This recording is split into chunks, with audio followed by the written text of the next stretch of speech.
Wrong week. Quit sniffing glue.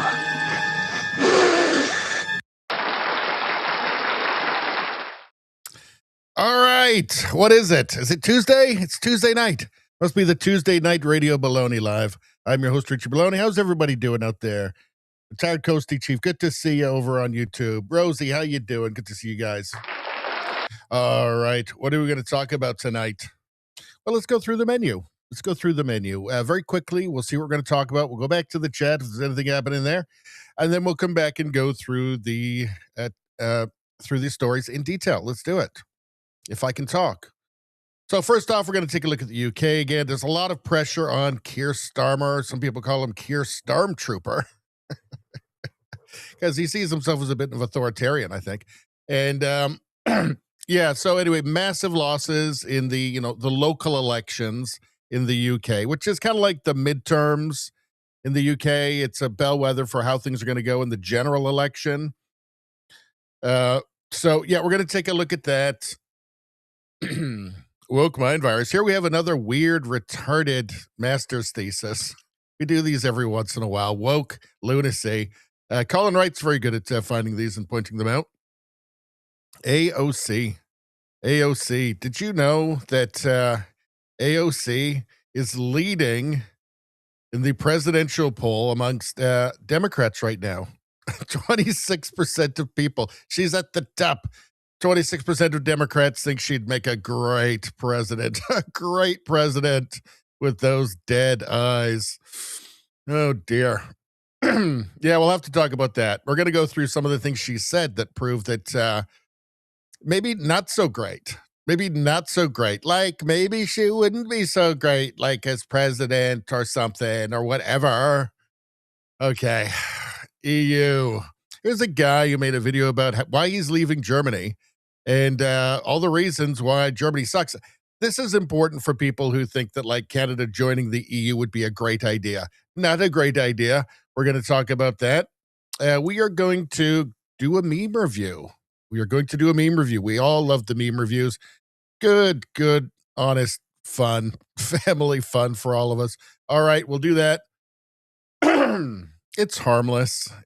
People. We're going to talk about, looks like Canada's got its very own Leering Center in Edmonton. I know there's I think a big Somalian community there, so it was not very surprising. We're going to take a look at that.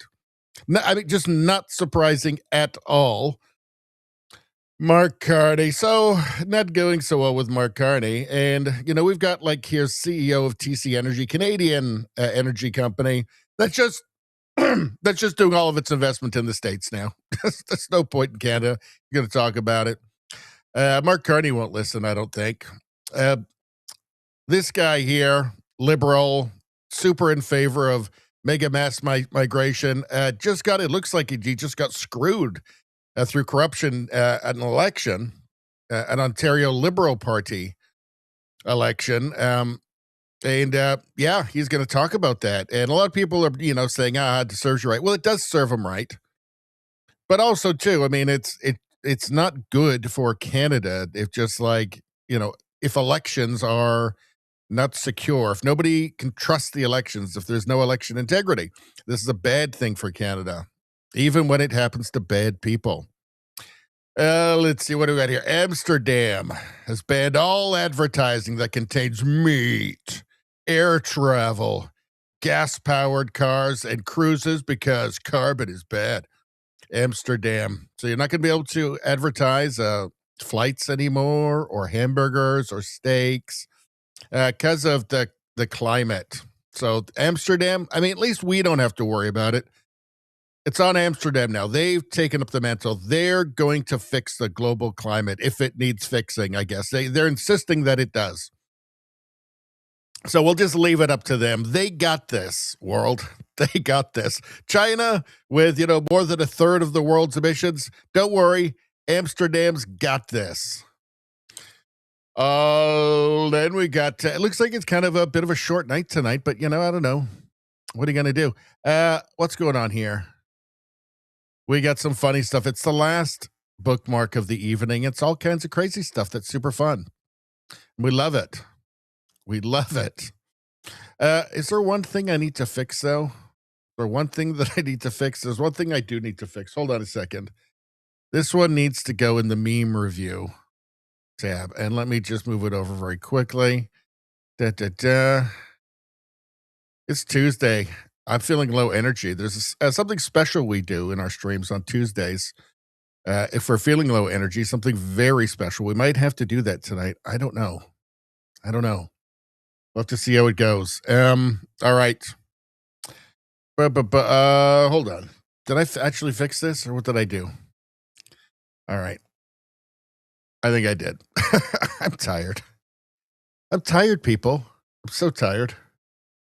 Listen, if you're watching on YouTube, please go to the new channel, the second channel, Radio Baloney News, as distinguished from Radio Baloney, which is the channel you're watching right now, which is only live streams from now on. Only live streams from now on. It's got all of these wonderful videos, woke Canadian school trip and the Carney money pit and seismic shift in the UK and the elections and just all the stuff you guys have come to love so much. But you've got to go to Radio Baloney News now. That's the thing. 312 videos. What? That's so many videos in like 8 months. It's the new channel. Please go there, subscribe. We're 3/4 of the way to getting monetized on this channel. I need your help with this. This is your mission. Don't tell anybody about it. Just keep this to yourself, but it's your mission. You must complete this mission. You must go to Radio Baloney News and press subscribe and then watch all the videos there. This is your secret mission. I'll send further instructions next week. All right. So anyway, let's check out the weather. What the hell's going on? Rosie got the first like. That means that's 6 good karmas for Rosie. Boom. That's pretty much about it. Let's see. Do your parents like gardenias? I don't know. Mine are blooming. You can tell them you must take them to smell the gardenias as a bucket list item. Then visit Todd Howell. Todd Howell. How's Todd Howell doing, by the way? You know, there was somebody once who actually doubted Todd Howell. Do you guys know about that? Do you guys know about that? I don't know. Maybe I should just let you know. Hold on. So the word on the street is Todd Howell, 30 years at Channel 10. Do you know how hard that is to believe? I just can't wrap my head around it, as we say in the business. But it's been a great 30 years. I can remember like it was yesterday when Todd Howell gave his first weather forecast and said, up here in Texas, I finally figured out where Texas was. So, but I thought maybe this isn't for him. But turns out it was. Turns out it was indeed. What a fucking idiot that guy is. Maybe the weatherman for WBIR East Tennessee Channel 10. Maybe it's not for him. What a fucking maroon. 32 years later, huh? 32 years later, I think he's been proved wrong on that one. Yeah, I wouldn't have doubted it. Not for a moment. Not for a moment. All right. We're kind of obsessed with Todd Howell on this channel. Just a thing. Let's see. It's a thing we do.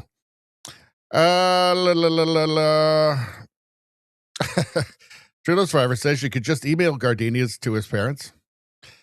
They'd get ruined in the mail. Let's say, along with plastic bags, we could use those. Don't get those. In fact, we got a story about the plastic in Canada, the evil plastic, the evil plastic that Trudeau is, rid our country of. Saved our country of, rescued our country from plastic straws. We got a little story on that coming up. Trudeau Survivor says, what the? I hate Todd Howell. Sue me. Well, I'm afraid I have to now. I mean, I have no choice in this. Absolutely no choice in this whatsoever.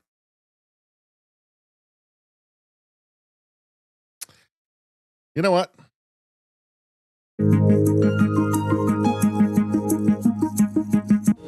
It's how you adapt and handle adversity. And when things aren't going well, that's the time where victory is there. You see, it upset me so much when you said that you hated Todd Howell, Trudeau Survivor. But then I just think of Todd Howell, and it just made me realize that actually that's when victory is right here. I'm just that much closer to victory now because you made me feel that way. So backfired.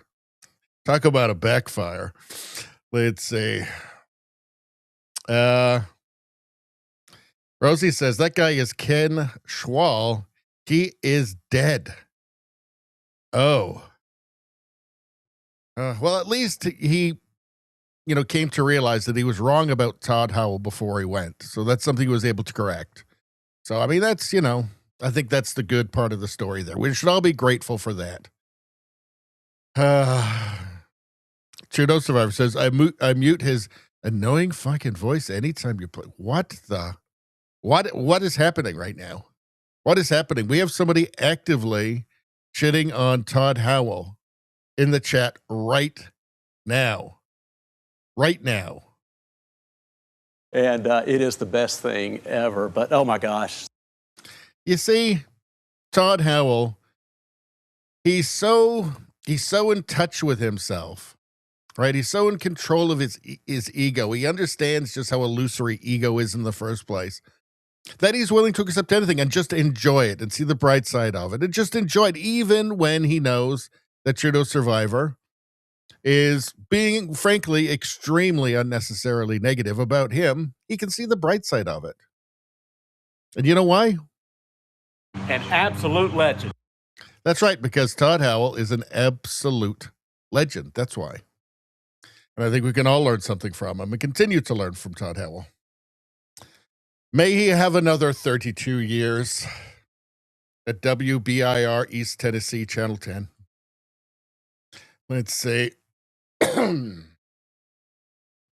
Rosie says, Todd Howell is a great guy. Now we're making sense. The clips here are not the best. You would like him in person. I think that they are. I disagree. And but what gives me peace and joy is knowing that God has something special for you. Did you hear that, Trudeau Survivor? Let me play that for Trudeau Survivor one more time with all of his negativity. And but what gives me peace and joy is knowing that God has something special for you. You see? Benevolent Todd Howell of East Tennessee. All right, Rosie's lurking now. All right, let's just move on. All right, let's see. The British Patriot posted this. Breaking 81 Labour MPs have reportedly signed Catherine West's letter calling for Keir Starmer to set out a timetable for his departure. It's official. Keir Starmer is finished. Well, I don't know. I don't know about that. He doesn't want to leave is the thing. He's not talking as if he's going to leave. I think he's going to, he's going to claw his way. He's just going to keep hanging on with his greed, with his communist talons. He's going to claw onto power for as long as he can. Keir Starmer. He's going to hold off as long as he can. Wealth Moose says Starmer fails Britain, pulls out the script. Carney fails Canada, pulls out the script. McCrance fails France, pulls out the script because it's a dangerous world. It's a dangerous world with progressive values. These are threats to democracy. People not liking him are threats to democracy, of course. Let's take a look. And this is Carney, right? It's all the same script. They probably all got together last January at the World Economic Forum and wrote out a little script, worked on it together, right, that they can use when people start to realize how much they hate them. I think we want to go up around. Okay, let's start out. The election results last week were tough. Very tough. We lost some brilliant Labour representatives. That hurt. And it should hurt. That hurt. That hurt. It hurt him. He's hurt now. So, anyway, let's continue. I get it. I feel it. And I take responsibility. But it's not just about taking responsibility for the results. It's also about not taking responsibility for the result. I think that's what he's getting at here. He's responsible, but it's not about being responsible. It's about taking responsibility to explain how, as a political and electoral force, we will be better and do better in the months and years ahead. Because we are not just facing dangerous times, but dangerous opponents, very dangerous opponents. This hurts. Oh, it's dangerous. His opponents are dangerous. Did you hear that? They're dangerous.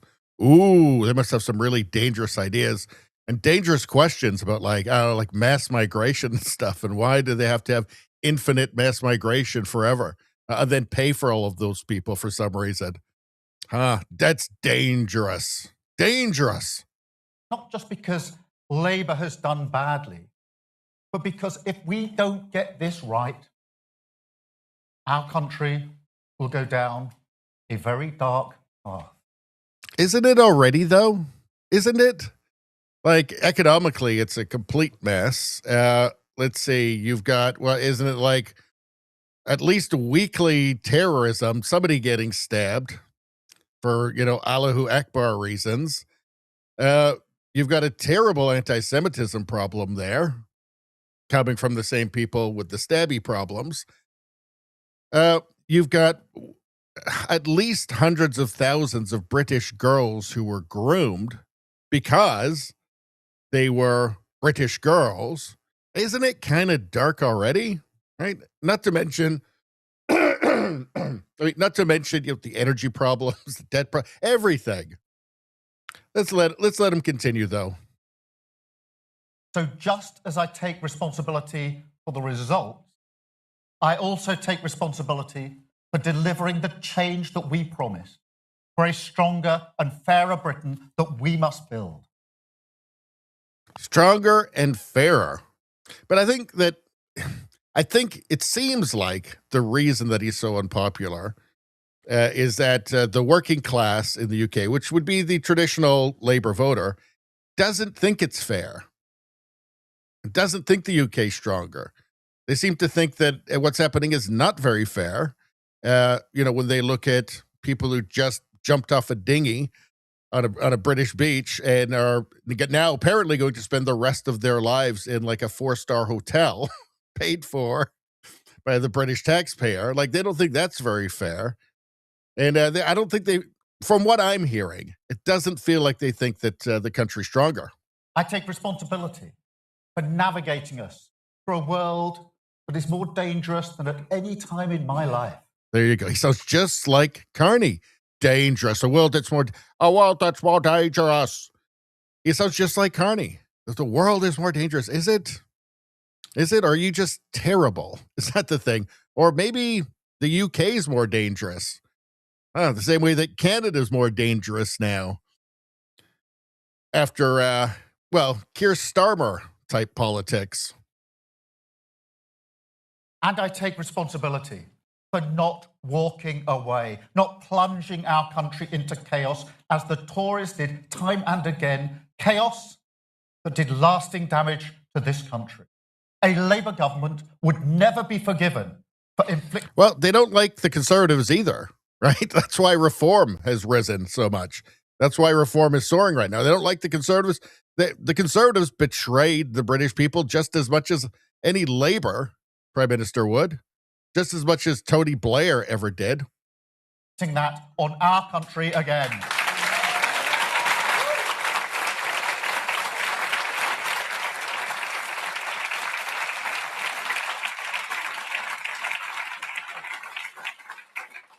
I know that people are frustrated by the state of Britain, frustrated by politics, and some people frustrated with me. I know I have my doubters, and I know I need to prove them wrong, and I will. So let me start. Yeah, he doesn't sound like a guy who's about to step down, does he? On a personal. Like every Prime Minister, I've learned a lot in the first 2 years in the job. In terms of the policy challenges that our country faces, incremental change won't cut it. on growth, defence, Europe, energy, we need a bigger response than we anticipated in 2024. Because these are not ordinary times. And this is a political challenge just as much as it's a policy challenge. Delivery is, of course, essential, but it's not sufficient on its own to address the frustration that voters feel. What does any of this mean? People are frustrated. They're very frustrated. Why are they frustrated? Because of you, right? The reason why reform has so quickly gained so much popularity is because British people feel betrayed by the establishment parties, by you. They want to knock down the old order because of people like you. So what does any of this mean? Like, it's just, I mean, yes, you're bad. You suck. Yes. We're battling reform and the Greens, but at a deeper level, we're battling the despair on which they prey, despair that they exploit and amplify. And so analysis matters, but argument matters more. Evidence matters, but so too What about borders? Do they matter? does emotion. Stories beat spreadsheets. People need hope. So we will face up to the big challenges. And we will make the big argument, the Labour case, that only Labour values and Labour policies. Values, just like Mark Carney. Values, Labour values. It sounds like people have had enough of Labour values, but anyway. Can ensure our country not only weathers these storms, but emerges stronger and fairer. And the Labour case, that neither Nigel Farage nor Zach Polansky offers our country the serious progressive leadership that these times demand. Progressive leadership. Well, it doesn't appear to be working, the progressive leadership. I mean, you'd have to kind of offer something different, wouldn't you, than just the same? And saying, yes, everybody's really frustrated with me. Everybody's really angry with me. Yeah, nobody likes me. Nobody likes the Labour Party. Nobody likes what we're doing. So, and then what? There doesn't seem to be an and then what. It's just the world's scary. Oh, world's scary and values and progressive. And that's it. Well, I don't know. I don't feel like it's going to really go over that well. I don't think it's going to fix everything. Do you know what? A lot of people I hear, including John Cleese here, they're very concerned about a lot of British people I hear, like John Cleese from Monty Python, are very concerned with this whole, multi-culty thing that's been going on for the past few decades in the UK. It hasn't worked out very well. John Cleese says, he's responding to this guy here. So Lisa Rosen posted this. Britain has become the poster child for the disastrous suicidal failure of multiculturalism in the West. This is what it looks like in practice. A Muslim community leader in Birmingham openly instructs local Muslims on the precise step-by-step method of stoning women and girls to death in order to enforce Sharia law. Not in some backward village in Pakistan or Syria, in the heart of Britain. I've shown you guys videos from the US and from Canada where they're saying these same things, where they're celebrating things like literally where they're celebrating literally things like child martyrdom. And it's just out in the open. Mainstream media not interested for some crazy reason. Let's take a look. What's this guy saying? Her that she is punished and she is stoned to death. And according to the Sharia, again, when it comes to women, there must be a hole dug in the earth, in the ground, and she must be covered up to half of the body, so that her satar does not appear. Her that she is punished and. Wait a sec. Is that Winston Churchill? just as British as Winston Churchill. As British as bangers and mash. Why do you need that? Why do you need that? It doesn't make any sense. So I don't know. These might be some of the things that people are frustrated with. You know, they maybe don't like having their country turned into this. Meanwhile, it's a nonstop attempt to put Tommy Robinson in jail. So I don't know. I mean, Starmer's, but in any case, the point being that Starmer is going to try and cling on to power for as long as he can. He's not popular. His own MPs want him gone. Will he be able to hang on for another, 3 years? I don't know. But the longer he's in, the better it's going to be for reform and for restore Britain. Because, I mean, Starmer is just an easy guy to hate, right? And then to hate whatever party he's associated with. Apparently the Blairites are scheming behind the scenes to try and replace him with one of theirs, but he doesn't want to go. So we'll just have to wait and see what happens. All right. Let's go back to the chat. Let's see. Finally, some people have shown up. Finally. Let's see. What's going on? Trudeau Survivor says, if you love Todd Howell so much, Radio Baloney, then why don't you marry him? I feel sorry for you, man. I feel sorry for you, Trudeau Survivor. And so does Todd Howell. And but what gives me peace and joy is knowing that God has something special for you. And you hear that? You hear that? You can hate Todd Howell, but he still loves you. He knows that God's got something special planned for you, Trudeau Survivor. Let's see. Let's see. Trudeau Survivor says, who is the opponent? What are you talking about in the UK? Well, there's Nigel Farage is the kind of top dog in British politics right now with that Reform Party.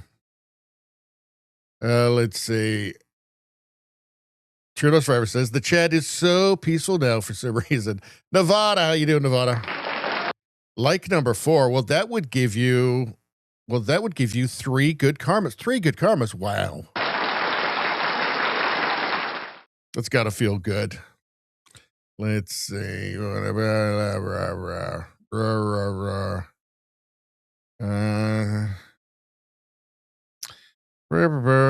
Party, what a joke, Nevada says. I know. Total joke. We all agree on that. All right. Now what are we doing? Well, I'm going to have some coffee. You can all just chill while I have some coffee because I'm tired, is why. Oh, yeah.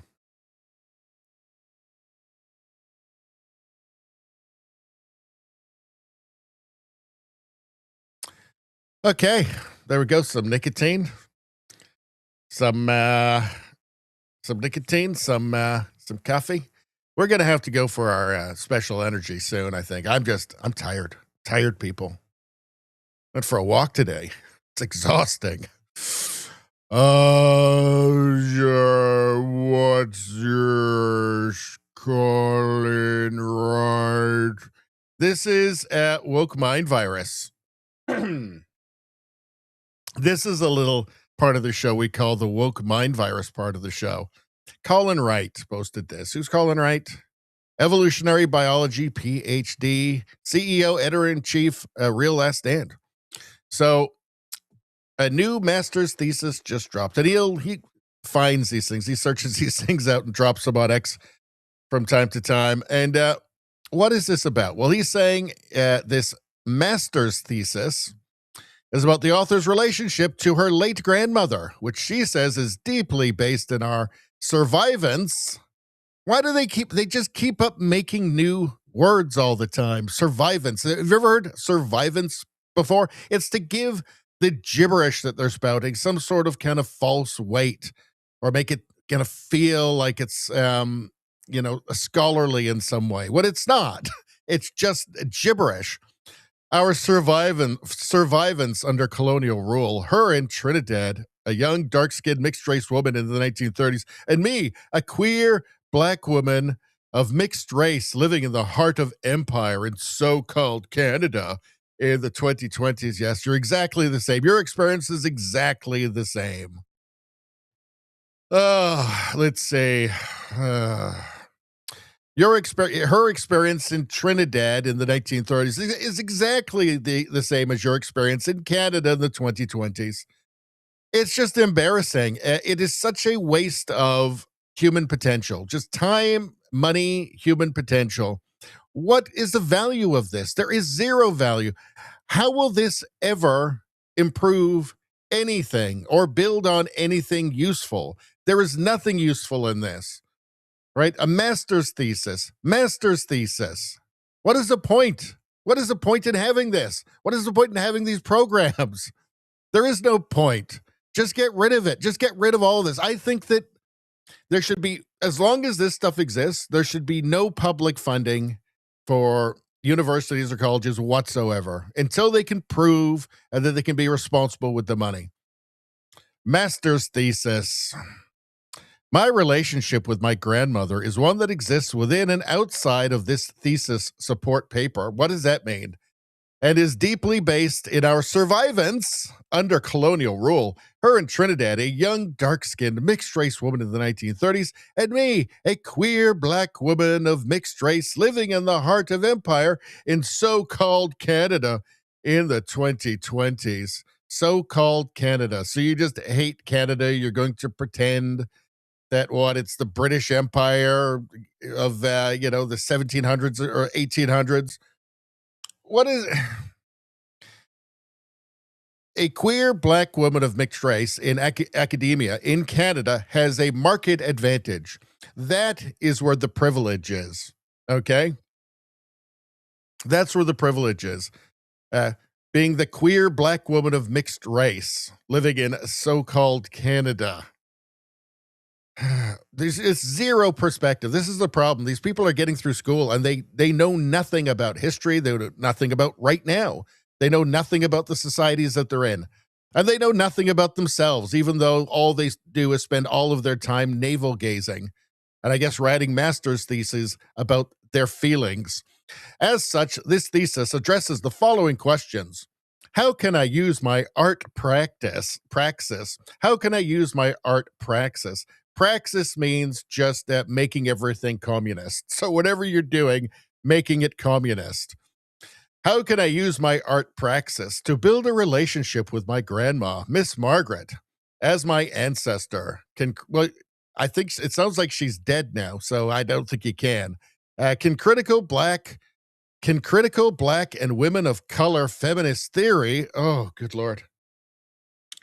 So I guess this is a discipline now. Critical black and women of color feminist theory bring me closer to the women in my lineage. It can bring you closer to your own asshole, I think.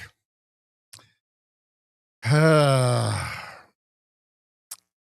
I should say, it can bring your head closer, and in fact, right inside of your own asshole, I think.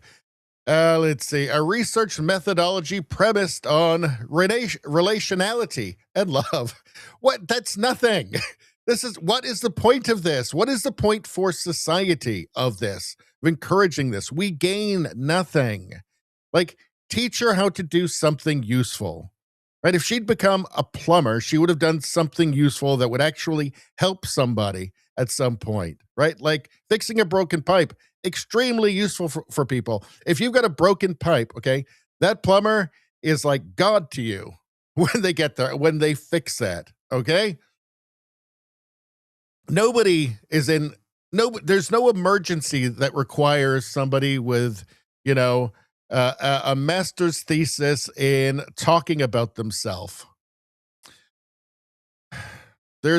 Society there is no person anywhere that is in desperate need right now of a master's thesis about critical black and women of color feminist theory.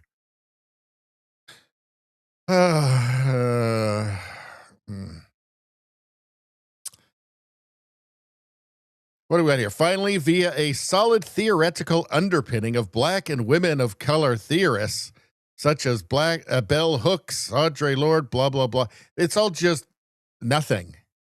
It's nothing. This is just, what is this? It has no substance to it, right? This is just like, I guess, like progressive candy, I guess. What is it exactly? I mean, I want to ask the question, what value does this have to society?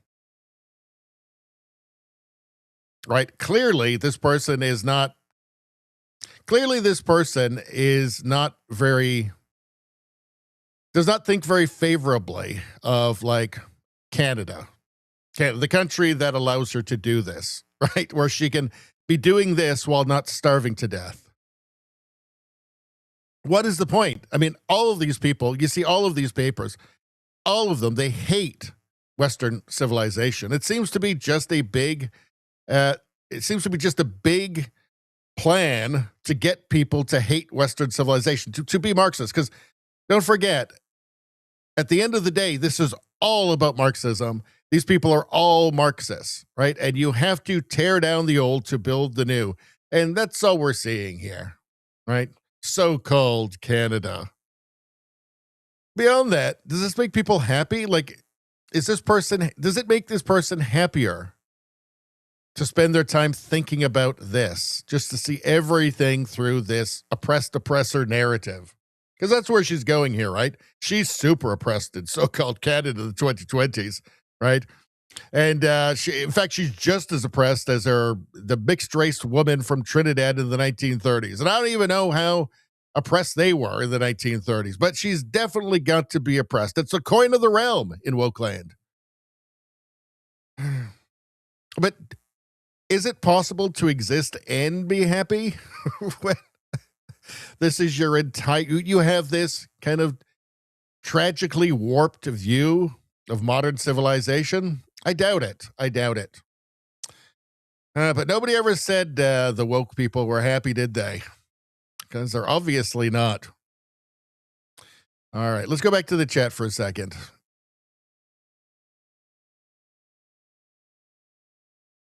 Let's see. You're welcome for the good comment, JJ. JJ Devada says, chug that rant juice. Chug it. More rant. Izzy says, like a number 5. That's 2 good karmas for you, my friend. And a good time was had by all. Let's see.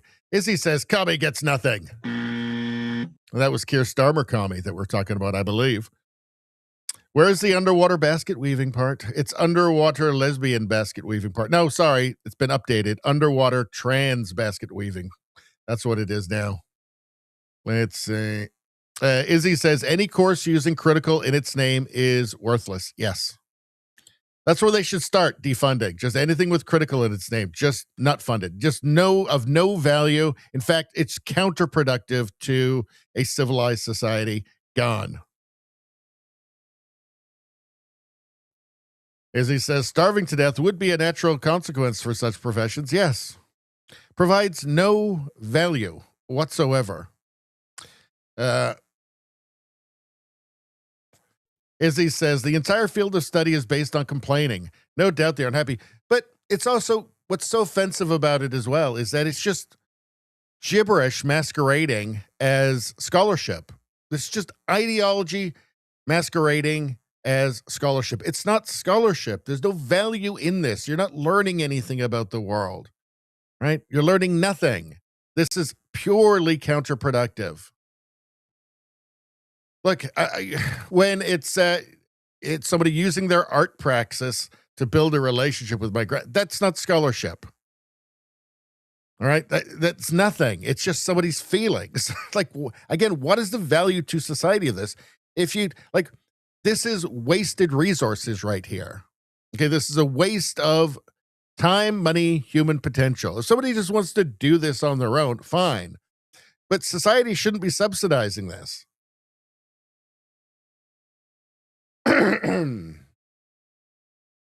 Let's see.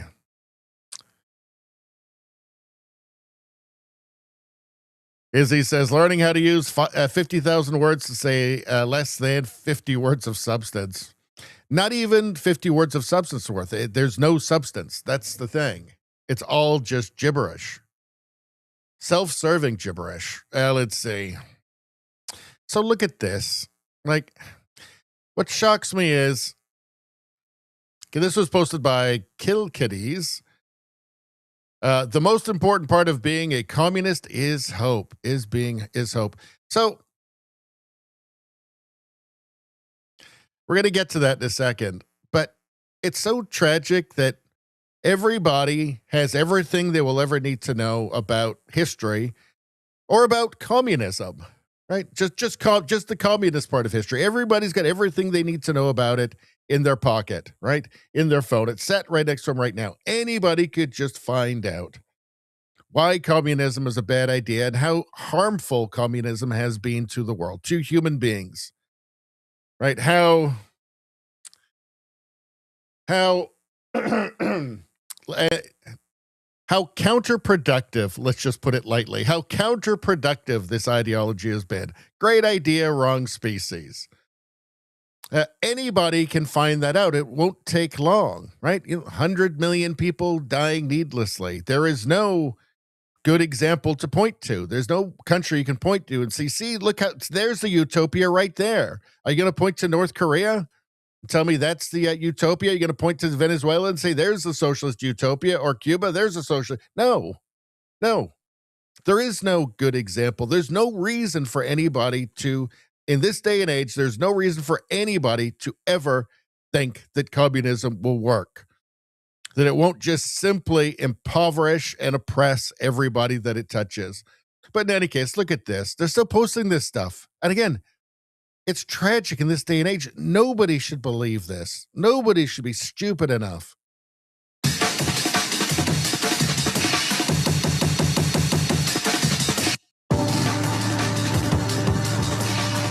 The important part of being a communist is hope.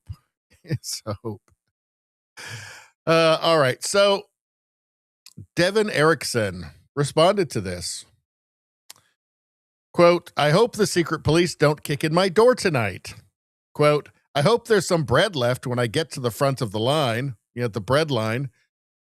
Quote, I hope the commissar doesn't rape my wife. I hope this nagging chest cough doesn't require antibiotics that I don't have the vouchers for. I hope this nagging chest cough doesn't require antibiotics that I don't have the vouchers for. I hope I don't get accused of harboring bourgeois counter-revolutionary sentiments. Yeah, because you go straight to the work camp. I hope there isn't another purge. I hope I can save up enough to bribe the local party block supervisor for a better job posting. I hope no one decides to name me as an accomplice. I hope no one decides to name me as an accomplice to stop the torture. I hope the power stays on tonight. I hope things will be better someday. Well, that's the reality. And the people who put out stuff about like the most important part of being a communist is hope, they should know this. They should. There's no excuse not to. It's just willful ignorance at this part. Dangerous willful ignorance. And it's tragic. It's actually tragic. All right, let's go back to the chat for a second. Let's see. As he says, I'm sure AI will be telling you all the reasons we would be better as ants than humans. Actually, Grok is pretty based. Pretty based. I mean, sometimes you can feel it going a little bit woke occasionally, but it's way more based than it used to be. Let's see. Izzy says, I hope someone more equal than me doesn't want my stuff. Well, there you go. You definitely hope there's some bread left at the end of the line that you've been standing in for 4 hours. I think we already did that, dingbat. We did, but we've got some more AOC here. Okay, so terrifying stuff. Political polls here. New 2028 presidential poll. Atlas Intel. So, among Democrats, who'd be the best to run for president? AOC at 26%. Booty Judge. Some people call him booty sauce. I never say that. I think it's very disrespectful. 22%. Newsom, 21%. Wow. Harris, 13. How is she even 13? She should be 0. Bashir, 4. Booker, 4. Cory Booker's got no hope. Newsom, though, he can't be happy with those numbers. He's been, on a big push to try and get himself that nomination for 2028. It's not working for him, though. Maybe it's the whole California going off a cliff thing. I don't know.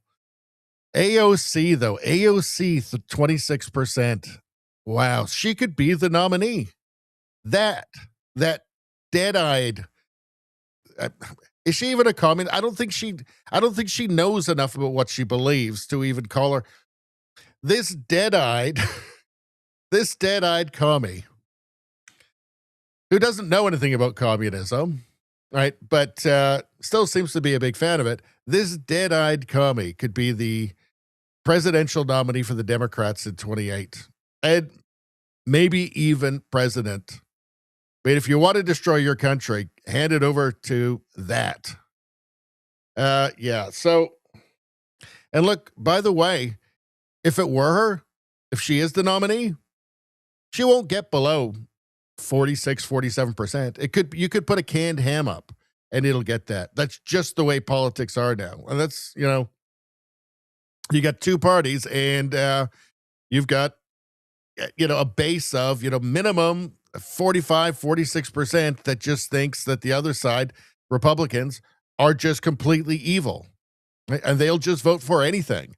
They'll vote for her. They'll vote for a meth head that somebody just found on the street. They just pulled a meth head off the street, right? Wearing a diaper, right? Nothing, wears nothing but a diaper all the time. And has demon face tattoos, right? Those weird prosthetic horn things put in, right? And constantly smokes meth on camera at the debates, smokes meth and talks about demons. And that person would get 47% of the vote just for being a Democrat. So it's terrifying to think, isn't it? And she's even worse than the meth guy. Right? And she'd get 46% for sure. She might win. Let's see. Well, let's hear some of the wisdom from AOC. Let's take a look here. What's she saying here? The American Revolution was against the billionaires of their time. All right, let's hear the wisdom from American historian Alexandria Ocasio-Cortez, or as her friends call her, Sandy. The American Revolution was against the billionaires of their time. And we are declaring independence. Well, at least she's laughing while she's saying it. From such an extreme marriage of wealth and power and the state.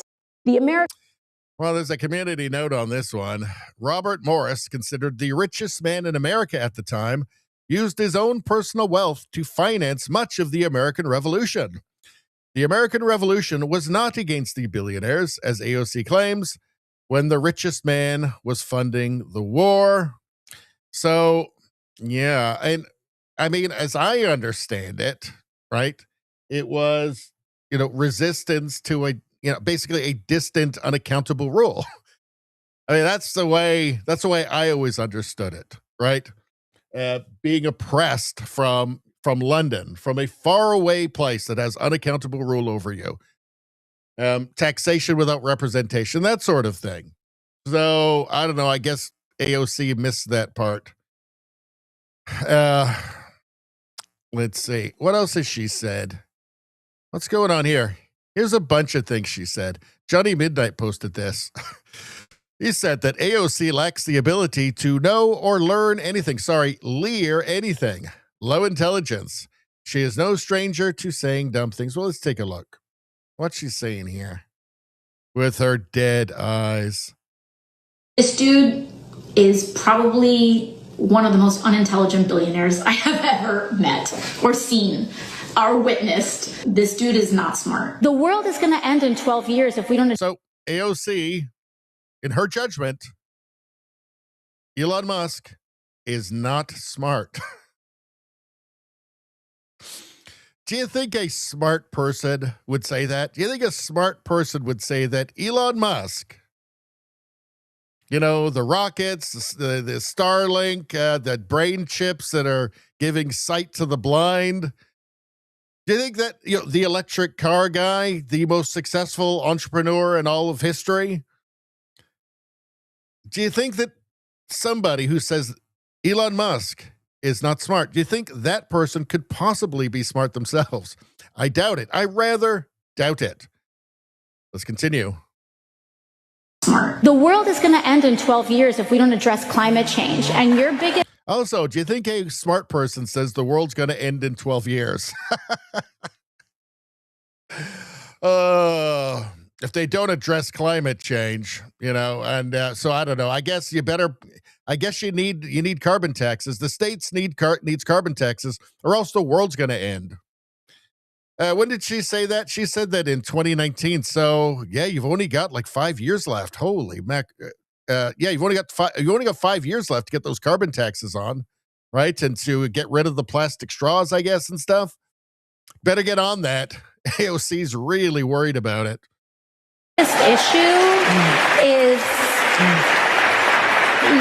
Your biggest issue is how are we going to pay for it? If it walks like a duck and it talks. Well, yeah, you know what I think the biggest issue is? The biggest issue is not how you're going to pay for it, actually. The biggest issue is that if you stop using fossil fuels, and I'm assuming that's what she means, because, you know, at that point in 2019, she was saying it was only 12 years and the world's going to end, right? And it's because of fossil fuels. So the biggest problem with it is that, you know, several billion people would starve to death over like the first year of ending climate change. I think that's the biggest problem with it. You know, like half of the global population starving to death. But anyway, let's continue. Your biggest issue is how are we going to pay for it? If it walks like a duck and it talks like a duck, maybe it's a duck.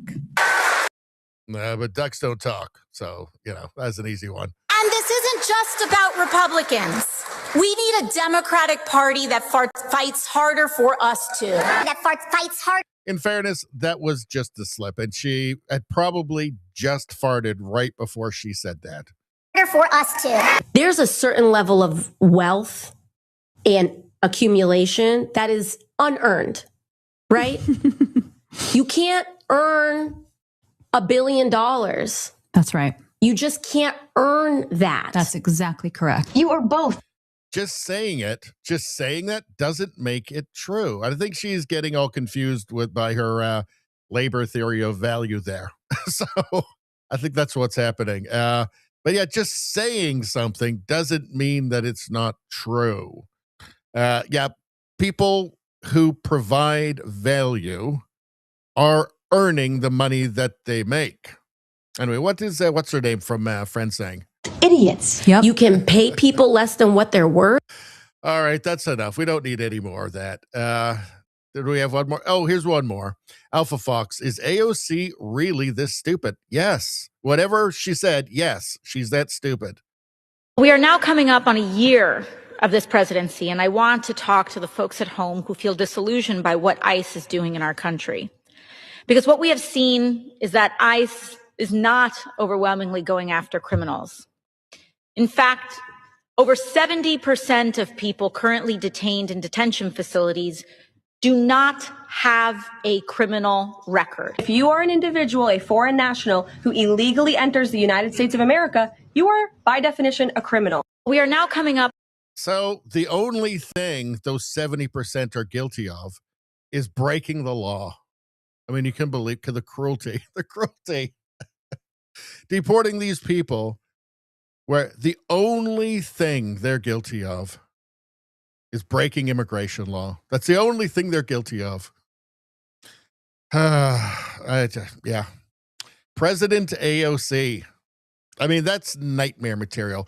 not just for the United States, for the entire world, right? Because surely, if anything is going to herald, Armageddon, the end of the world, the apocalypse, it's that dead-eyed thing running the United States, right? I think the universe would be so offended that it would just blow up the planet. Actually, the universe itself would be so offended by President Alexandria Ocasio-Cortez, or as her friends call her, Sandy.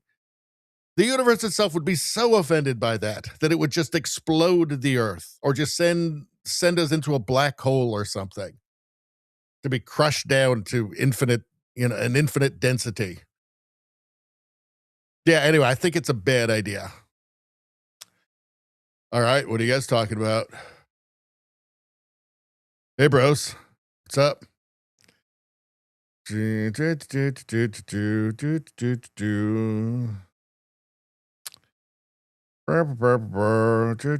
we talking about?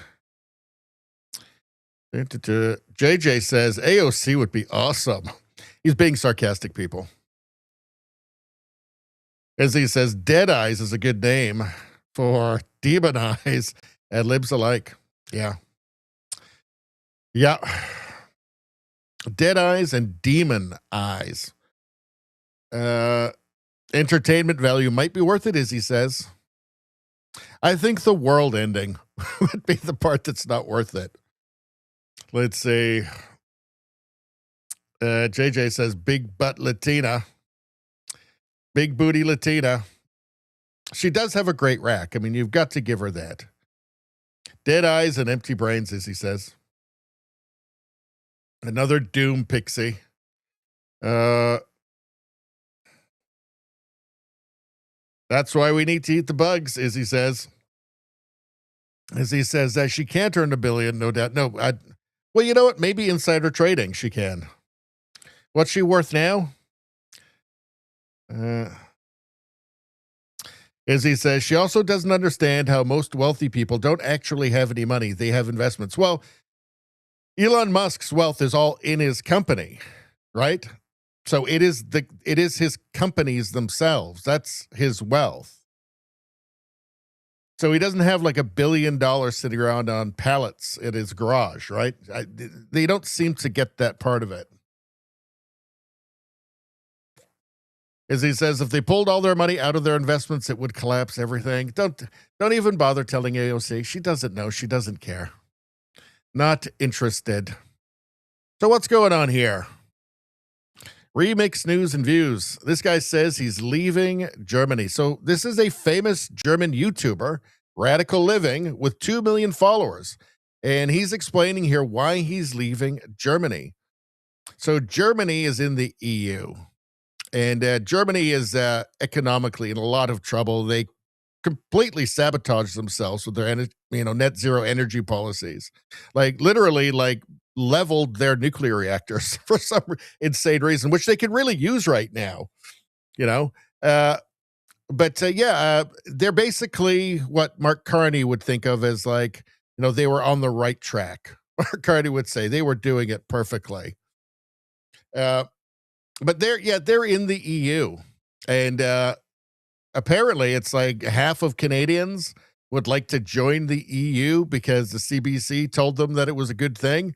I'm not sure even watching this would convince people who listen to TV to change their minds, but it's worth a try. Let's watch. And once you get children, you also think about where you want to raise them, especially if you have a daughter.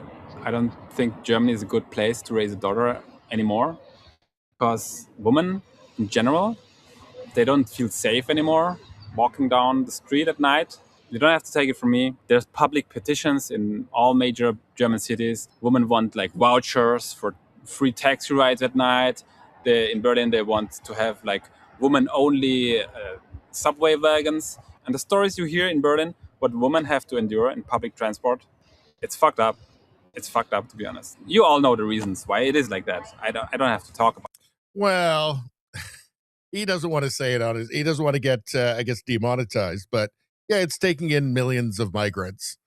It's taking it. It's mass immigration from the Middle East, from cultures that don't have respect for women, and don't have respect for just Europeans generally, or their laws, their rules, their culture.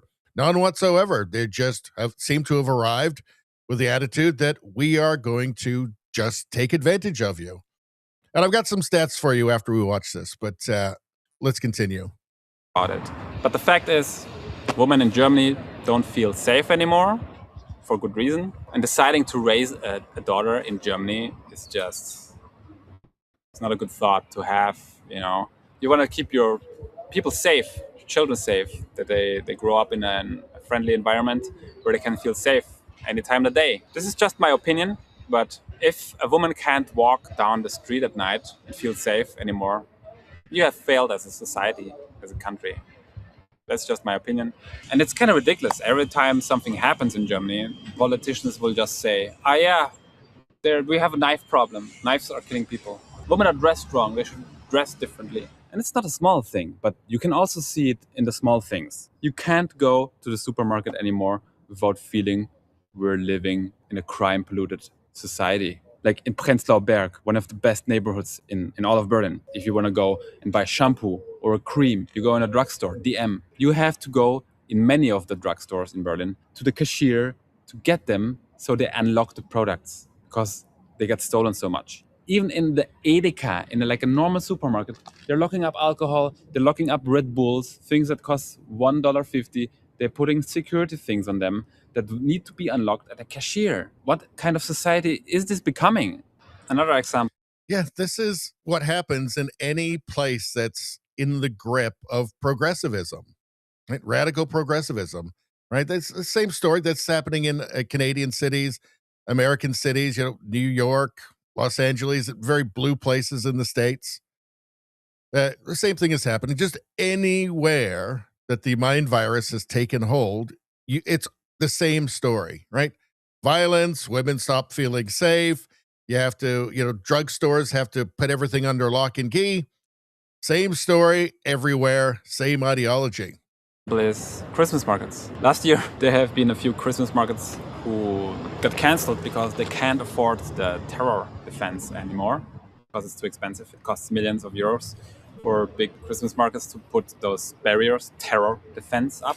And if Christmas markets, a place of joy, the one thing people look forward to in December when it's cold and ugly outside, if they get cancelled because they can't afford terror defense, many things have gone wrong.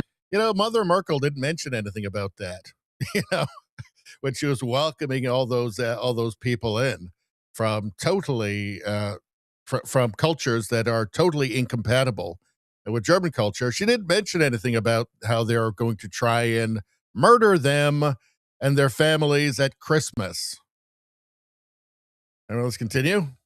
In this country, and don't get me wrong, I don't want to blame this on migration. Migration isn't a bad thing per se. I think though he really does, because he's already shown that he understands the cause of the problem, right? I think he does. I think it's just that he feels restrained from doing that. He has to put in this qualifier. Well, I don't want to say this. Well, yeah, I think he really does. It's just there's gonna be a few people who are doing stupid things, and you have to select them out. But Germany is doing an extremely, extremely bad job at that. One of the bigger problems regarding that is that even if the people come to Germany to look for a refuge, they get denied.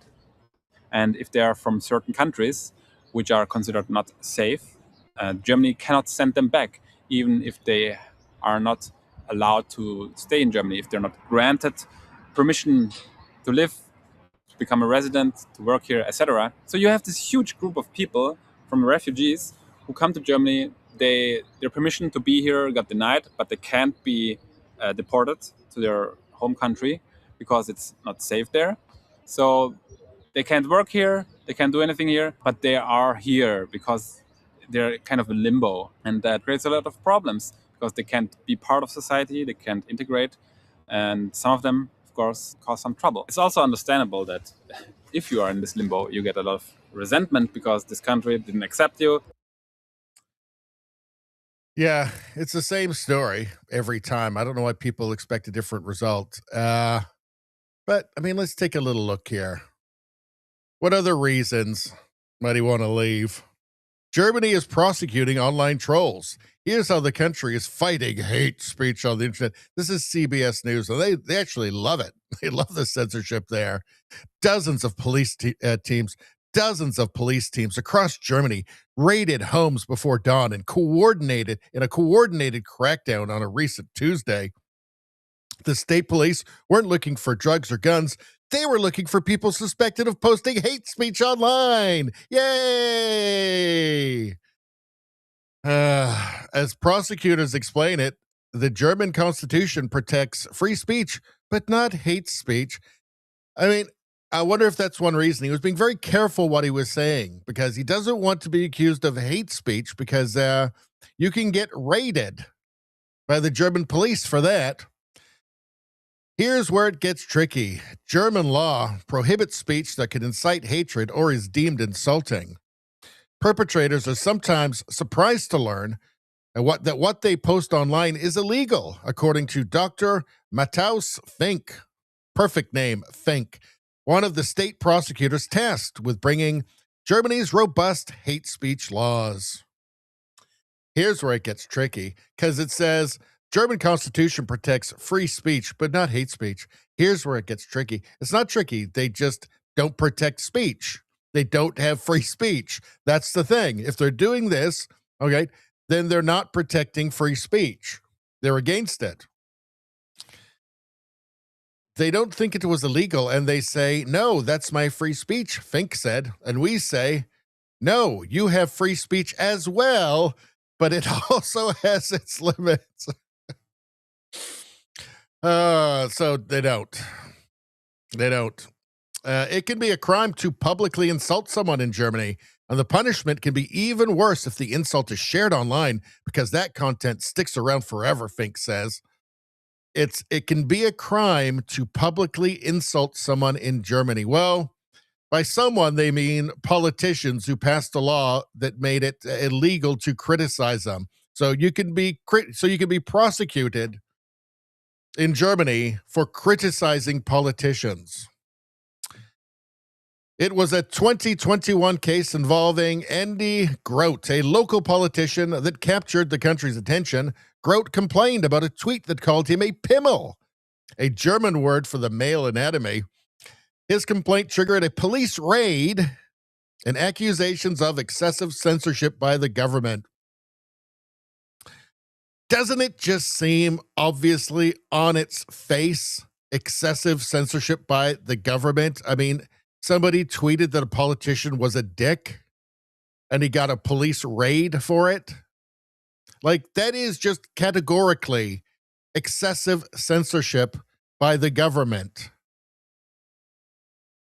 So I don't know, that'd be a reason to leave, right? Like, you can't even criticize the government without worrying about getting raided by the police, getting your door smashed in. Let's see, what else do they get there for all that mass immigration? Let's see, around 19 to 20% of non-citizen foreigners, Ausländer, in Germany receive main social benefits like Bürgersgeld. Let's see, citizens' income, the primary means-tested welfare for working-age people, compared to roughly 5% of German citizens. So 1 in 5 non-citizen foreigners are on welfare. So that's an enormous financial burden. That why would you want that for no reason? Why would you want to pay to have more crime and for women to feel unsafe? Broader migration background, including naturalized citizens and their children, so people who became citizens, right, shows even higher overrepresentation amongst recipients. 60% plus of working age welfare recipients are migrants, including ones that became naturalized. So if they were hoping that these people were going to do the jobs Germans didn't want to do, no luck. They don't want to do them either. But they want you to pay for them to not do them. Wow.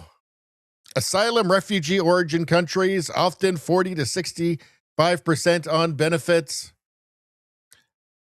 So basically, you're oppressed by your own government. You don't feel safe. It's not safe to bring up a daughter. there anymore because of the immigration. If you criticize politicians over it, the police will raid your house and you have to pay for it all. So I think all good reasons to leave Germany. And plus he pays like 60% in taxes. Not great. All right. Let's go back to the chat. Gerber.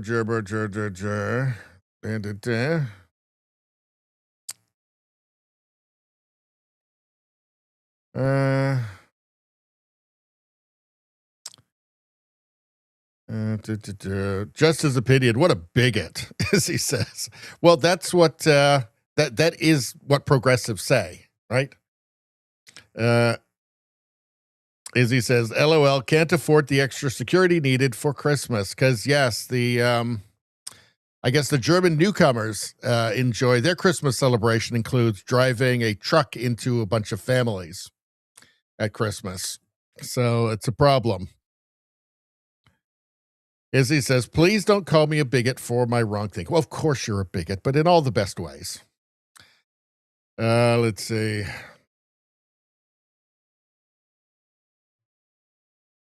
All right. I guess the reasoning is that if you don't give up your country to people from a totally incompatible culture, you're Nazis. I guess that's the logic. What do we got going on now? Now what are we doing? We're going here. Oh, let's do a meme review, shall we? All right. The Buck You Will posted this. So here's that Trailer Park Boys. This is Ricky from the Trailer Park Boys. I mean, I wasn't afraid of coronavirus. I'm sure as fuck not afraid of Honda virus. Yeah, the Honda virus. There was a brief panic, and then everybody realized that unless somebody's bleeding on you, you're probably okay. Let's see. But I felt like the news was starting to get excited about it. Very excited about being able to lie to everybody again for a couple of years. Let's see. Out of context human race. Oh, Greta. Don't let Greta see that. She's going to be so upset. She'll be so upset. She'll go off and climb a tree and eat like a whole bag of birdseed all to herself and cry and accuse you of stealing her youth, stealing her childhood from her. Yeah, Greta, how dare you? How dare you? The thing is, she doesn't even care about the environment anymore. Now she's just all about supporting terrorists. So maybe it's okay. Let's see. Planet of Memes. That's better. Let's see. Bernie Sanders. So he said, well, I guess this has been edited. If you have health insurance, I'm asking you to pay for those who don't. If you're native born, I'm asking you to pay for the undocumented. If you can afford an education, I'm asking you to pay for those who can't. The only way we defeat Trump is with communism. Communism. Bloodlines are a good thing, Bernie Sanders says. Yeah. If you have health insurance, I'm asking you to fight for those who don't. But it's really paying. Really, he's asking you to pay for them. You know, again, he's not really asking you to fight for the undocumented. He's really asking ultimately to pay for the undocumented because somebody's got to pay, and it's not going to be Bernie. Education, again, fight for those who can't. Well, really, it's pay, really, because that's the whole thing. That's the whole thing about it. It's all about resources, right? Everything is about resources, right? And, you know, who has resources? Who wants your resources? If the whole world wants your resources, don't listen to Bernie Sanders when he says give them to them, because that way, just everybody's poor if you do what Bernie says. The only way we defeat Trump is with human solidarity. Oh, fuck off, Bernie Sanders. God, it is communism. Shut up. You know what? Shut up, Commie. Commie gets nothing. Well, actually, Commie has like 3 houses, so I guess he did okay. Let's see. Arno, excellent. Let's see. We want to apologize for colonization and show our remorse for it. There's Justin Trudeau. So empathetic, compassionate. Apologize how? By doing it again. By doing it again. So, yeah, Canada's being recolonized right now by the Punjab region of India. In fact, one of the ambassadors from India was on Canadian TV talking about how really Canada should be taking at least another 40 million.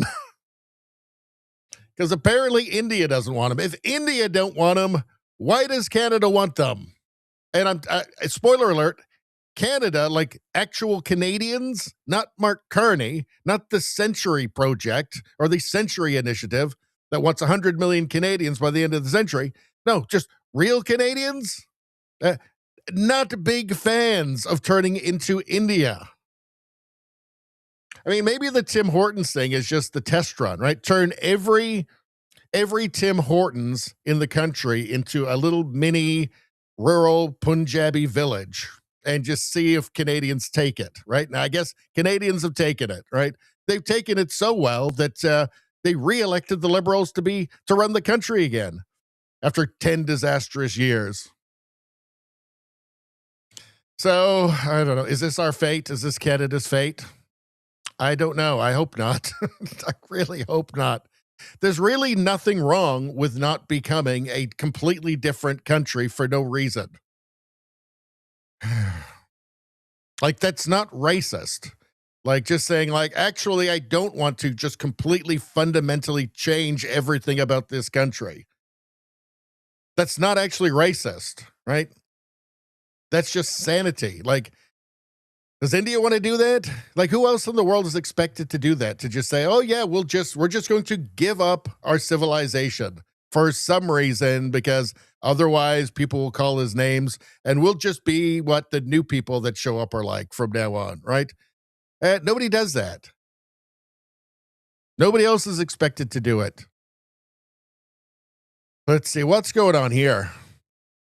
Deep Blue Crypto posted this. Elon Musk is a Nazi. Mom Donnie isn't. Well, here we go. It's so bafflingly stupid. This whole Elon Musk is a Nazi thing, so bafflingly stupid. But let's take a look.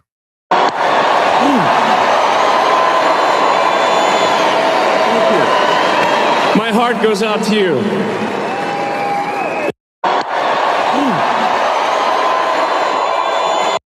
Like the same thing. And there's clips of AOC. There's clips of everybody doing that. Anybody who's ever stood up on a stage, there's an image or a video of them doing something like that. You know why? Because the human arm only moves in so many ways, right? It's not, there's only so many things you can do with it, right? So kind of everybody does the same thing, right? There's not like, now, if you're a moron, right? If somebody tells you, oh my God, Elon Musk just did a Nazi salute, you'll say, oh my God, that's the only thing it can possibly be. That thing that I've seen other people do 1,000,000 times, right? It wasn't that then, but this time it is because an idiot told me so. There's Mom Donnie. There's Mom Donnie. Definitely not a Nazi salute. Definitely not. Because it's Mom Donnie, right? What makes people think that Elon Musk, like what has he ever done or said that would lead them to believe that he's an actual Nazi that would reveal his Nazi-ness on a stage to, that he knows millions of people are going to see? What has he done? Is it bringing sight to the blind with the new brain chip that he's got out? Is it giving all the progressives the electric cars they'd always wanted? Was it that? It must be. You know what it must be? It must be Elon Musk's, just his cruelty in with Doge taking those Civil War veterans off the Social Security rolls. The cruelty, the unimaginable cruelty. Those people fought for their country. Yeah.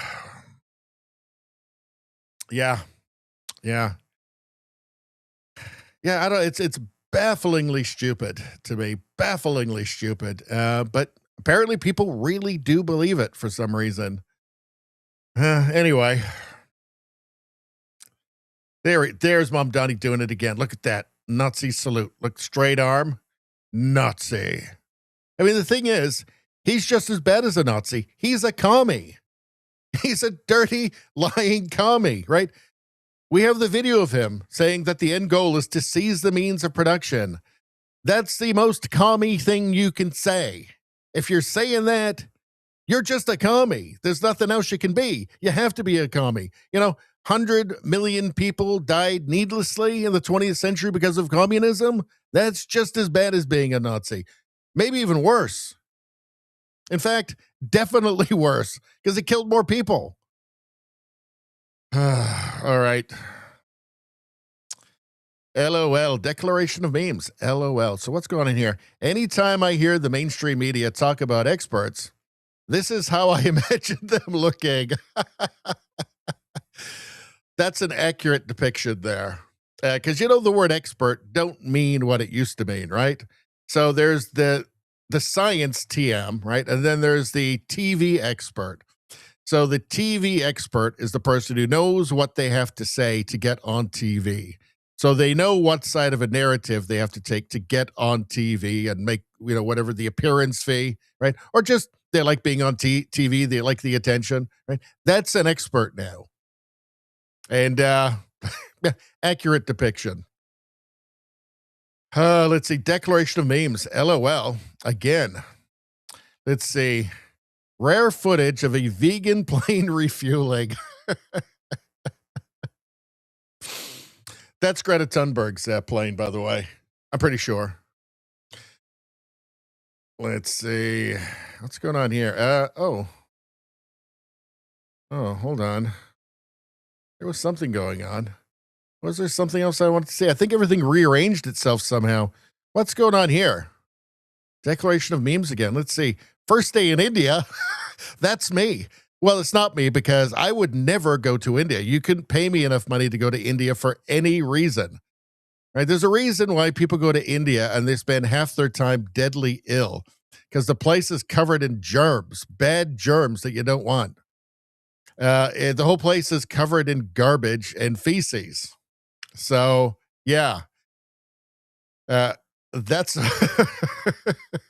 this isn't even enough. This is enough for like one day, right? Anyway, you'd have to have a crate of this stuff. All right. Was there something else that I wanted to see? There was. Oh, here we go. Indian men heading to JP Morgan to apply for a job. That is it. That's true. That checks out, I think.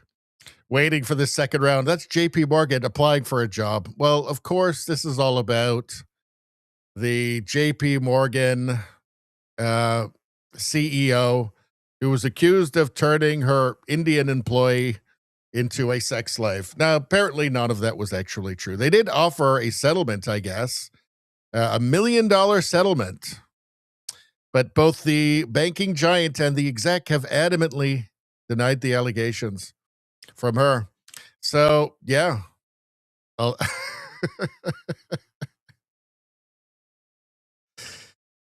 His accusation was that she was forcing him to let her give him. His accusation was that she was forcing him to let her give him blowjobs at the office. That was the accusation. Big sex slave. So I don't know. They offered $1 million settlement, but maybe that's just to keep things quiet. Maybe they just think that it's worth it. That's just the cost of doing business. I don't know.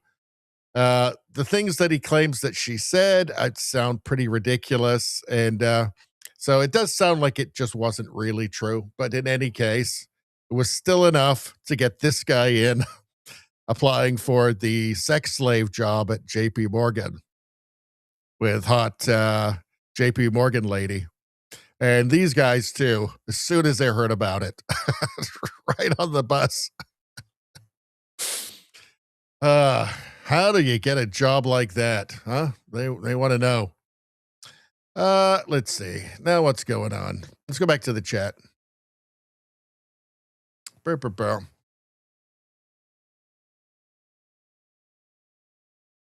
Izzy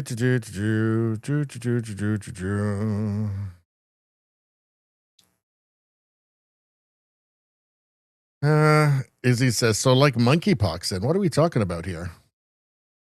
Monkeypox. Who said anything about monkeypox?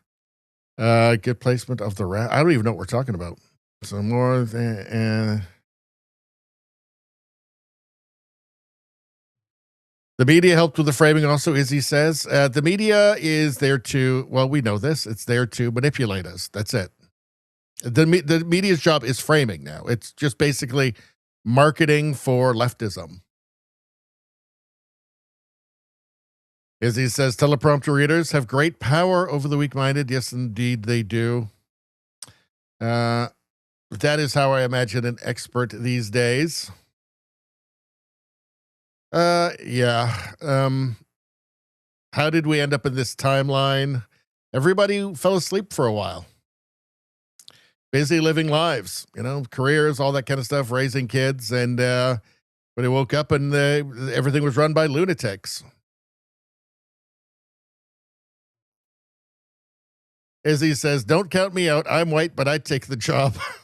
Hot executive lady wants to force you to let her give you blowjobs. Minimum wage. I think Izzy would take minimum wage for that one. Let's see. What do we got here? All right. So it looks like Canada might have, looks like Canada has its own Leering Center. This is from Mario Zelaya. Bluebird Child Care Centers, Edmonton. About their page, their about page literally says early leering and care. Early leering and care. Twice. Wait till you see the page. It's full of spelling errors. It's amazing. But let's take a look. So this is again Mario Zelaya, Mario for the North. I'm going to start off by saying that everything in this video is my opinion. I'm going to share some information with you, and I'm going to let you make your own decisions. Watch this. A friend of mine sent me a link, and they sent me a message, and they said, Mario, can you do me a favor? Check out this place in Edmonton. They're a child development center, and it looks a little bit odd. And it's called the Bluebird Child Development Center. And when you go to the About Us page, you see a huge amount of spelling errors. One stood out at me on the second line, right here where it says Alberta Early Learning Center. Does that sound familiar to you guys? There you go. Early leering. I mean, and look at the rest of this. This is pathetic. This is, it looks like this was done by somebody who's semi-illiterate. But let's continue. If it doesn't, in the US, there was an infamous Quality Learning Center where learning was spelt wrong.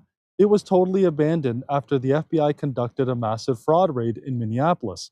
Now, I'm not implying that they're connected in any way, shape, or form, but I want you to look at this. I will say that Edmonton has a pretty big Somalian community there.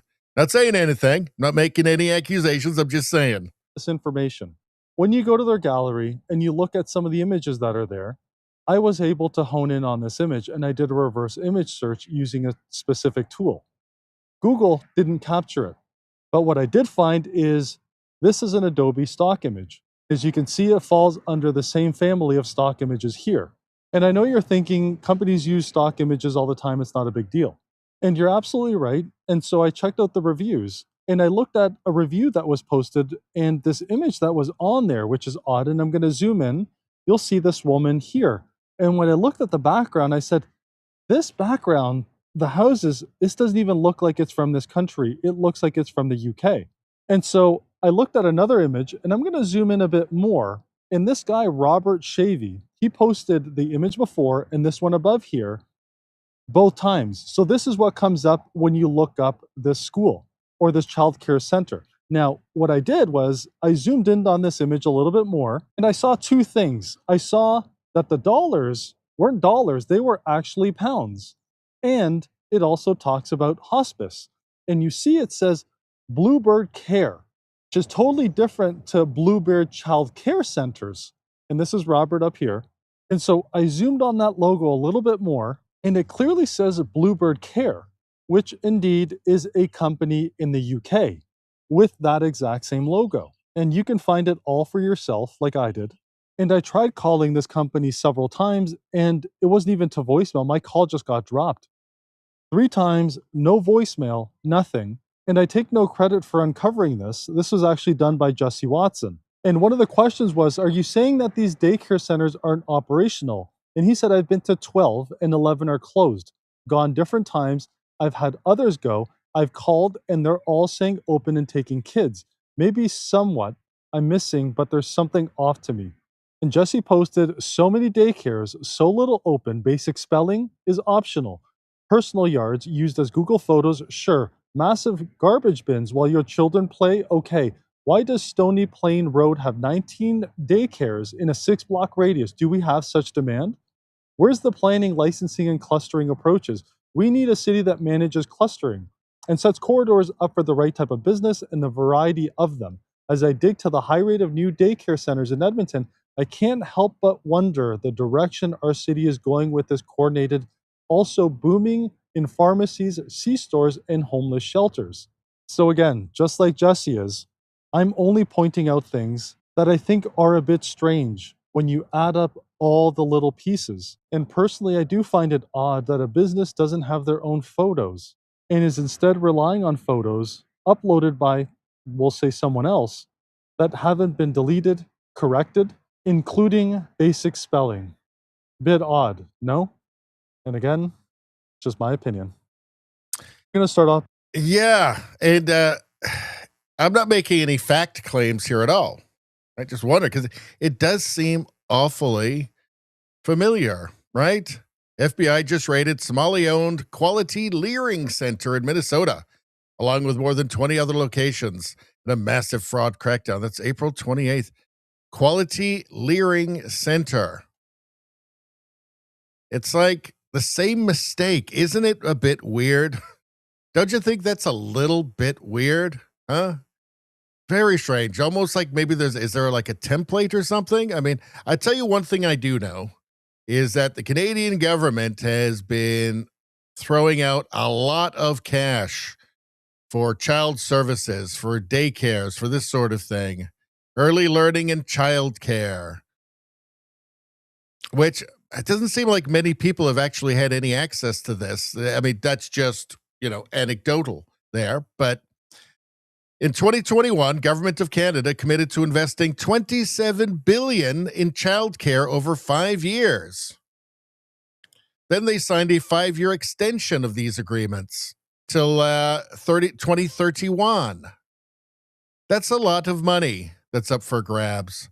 And again, it all feels very familiar, very similar to what was discovered in Minnesota. Even down to the misspelling of learning, right? It always makes you think, maybe, is there some sort of template or something? Obviously, this is weird. Will the mainstream media look into this? Not a chance. That would be, well, I think I can take a guess. It would probably be seen as racist. I think there's a chance if they do investigate and it's not, if they do investigate and it's, say, like an immigrant, say, right? They're not going to cover it because, again, that wouldn't be equity, right? That would be racism, I'm afraid. That would be the next step from that would be fascism and invading Poland. So they definitely won't do that. So this will be up to independent journalists in Canada who will look into this, right? And I'm sure there's going to be some freedom of information requests going out to find out exactly what's going on, because there's a lot of money here available to be scammed. And if there's one thing we know about liberal governments in Canada is that they love feeding scams. Right? Arrive Can't App anybody, Green Slush Fund, we can go on and on and on.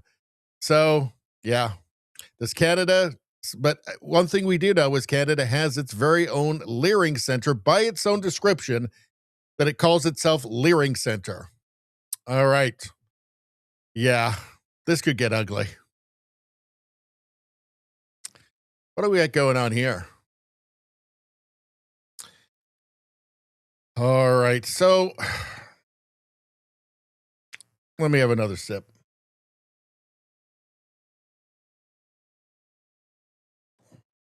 What's going on? Hold on, people. Hold on. Let me put this on for a sec.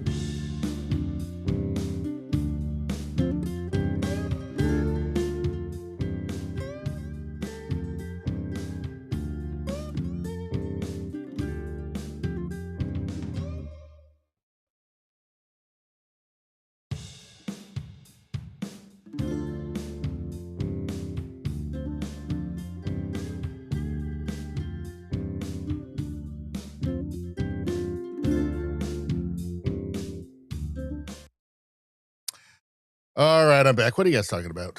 Right here in Edmonton, as he says, oh joy.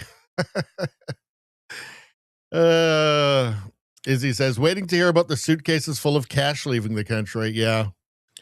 The media, mainstream media, will not touch this with a 10-foot pole because we all know what's going on. Yeah, they'll report on the harassment they received by people reporting on scabs. Yeah, exactly. It'll be racism. Racism. Well, of course it will. I'm not being facetious. That's what they will say. They're totally predictable at this point.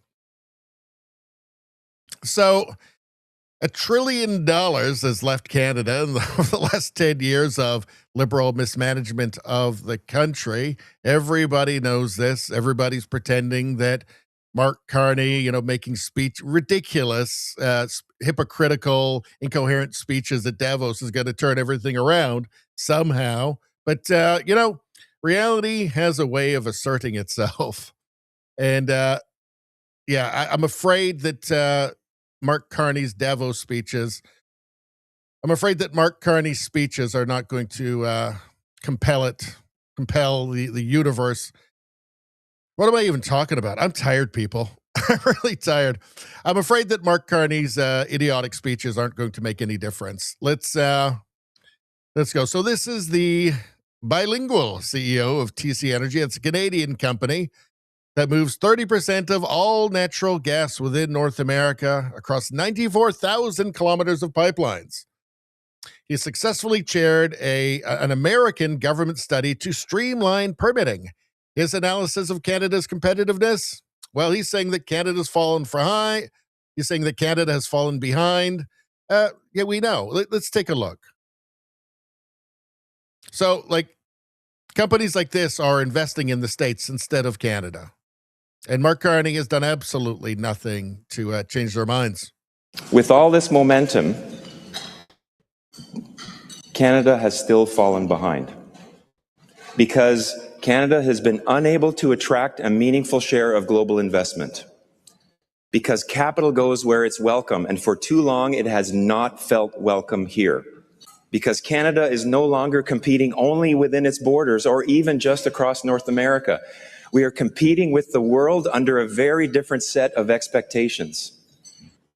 It's why in 2025, the U.S. sanctioned $56 billion of LNG-related projects. Canada made no sanctionings in the same period. Through our recently completed Southeast Gateway project, I've seen firsthand how that country is working hard to attract investment. We began construction on our project 8 months after filing for our permits. And in under 3 years from the filing, we put a 700-kilometer subsea pipeline into service with comprehensive environmental reviews. And further, because of their plan to grow, they call it Plan 2030, President Sheinbaum has set an ambition of attracting $300 billion of investment by 2030. So, while the United States is acting and moving and making money, well, Mexico is moving and making money. Canada is putting on onerous regulations, carbon capture requirements, industrial carbon taxes, so that we're more competitive, Carney says. Who on who in their right mind would believe this? Obviously, that's making us less competitive. Nothing's happening here. You've got a company that's investing in the States, not Canada. It's a Canadian company investing in the States, not Canada, because of Carney's policies. Those policies that Carney says we need to do to be competitive. Right now, we're competing with ourselves. Nobody else is competing. There's nobody else in the net zero race right now. Europe, for all of their rhetoric about net zero and green this and green that, is buying as much non-green, and let's face it, all the oil is non-green, right? But as much American oil and natural gas as they can get their hands on. It turns out they don't actually care. They don't care if you've got carbon capture. They don't care if you've got carbon taxes. They want it, and they want it as cheap as possible. Because right now, the European economies are all falling apart. Right? They're desperate. Right? So who is Canada competing with? What are we doing all of this for? It's not to make us more competitive. We're doing it for some other reason. We're doing it to fulfill somebody else's goals. Mark Carney's. This is about Mark Carney. This is about Mark Carney's global net zero finance framework. The thing he'd been putting together for the last 15 years.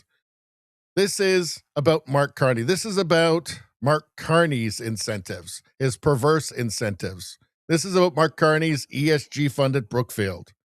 This is about Mark Carney. This is about all those people that Mark Carney promised boatloads of money to when he was setting up his net zero finance framework. That's what it's about. It's not about anybody else. It's not about anything else. It's certainly not about Canadian people. How does any of this help Canadian people? We just heard this guy explaining what the United States is doing, what Mexico's doing, right? That's not what Canada's doing, right? Canada not getting any investment, not making any money. U.S. getting lots of investment and making lots of money and being stronger and more secure because of that. Because a country's wealth is a national security concern. Anyway, let's continue. What do we got here? So here's the same guy from TC Energy. Here he is on Fox Business. Let's take a listen. This was posted by RMC86. I mean, just a few years ago, you said, I want to build a nat gas pipeline. I mean, you're the devil itself. Do you get the same kind of hostility now? I'm sure you don't. The tone has completely changed. I think in the Trump administration, we have the most energy literate administration in the White House we've seen in many decades.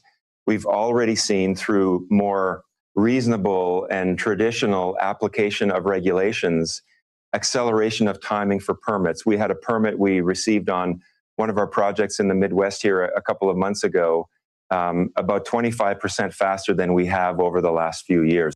I mean, just a few years ago, you said.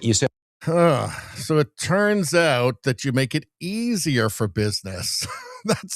That's how businesses succeed. You make it easier for them. That's how you have a wealthy country. Nobody told Mark Carney that, apparently. CBC Watcher posted this. Must watch. Heather Exner-Perot. What does she have to say?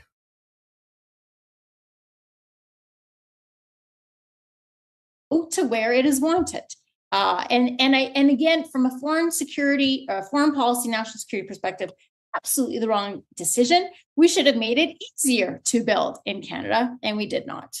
The Prime Minister has been reinforcing that. I think there's been some political pressure, from his left flank on the climate issue. Has he given up on it? And a lot of people say, oh no, he's the pipeline guy.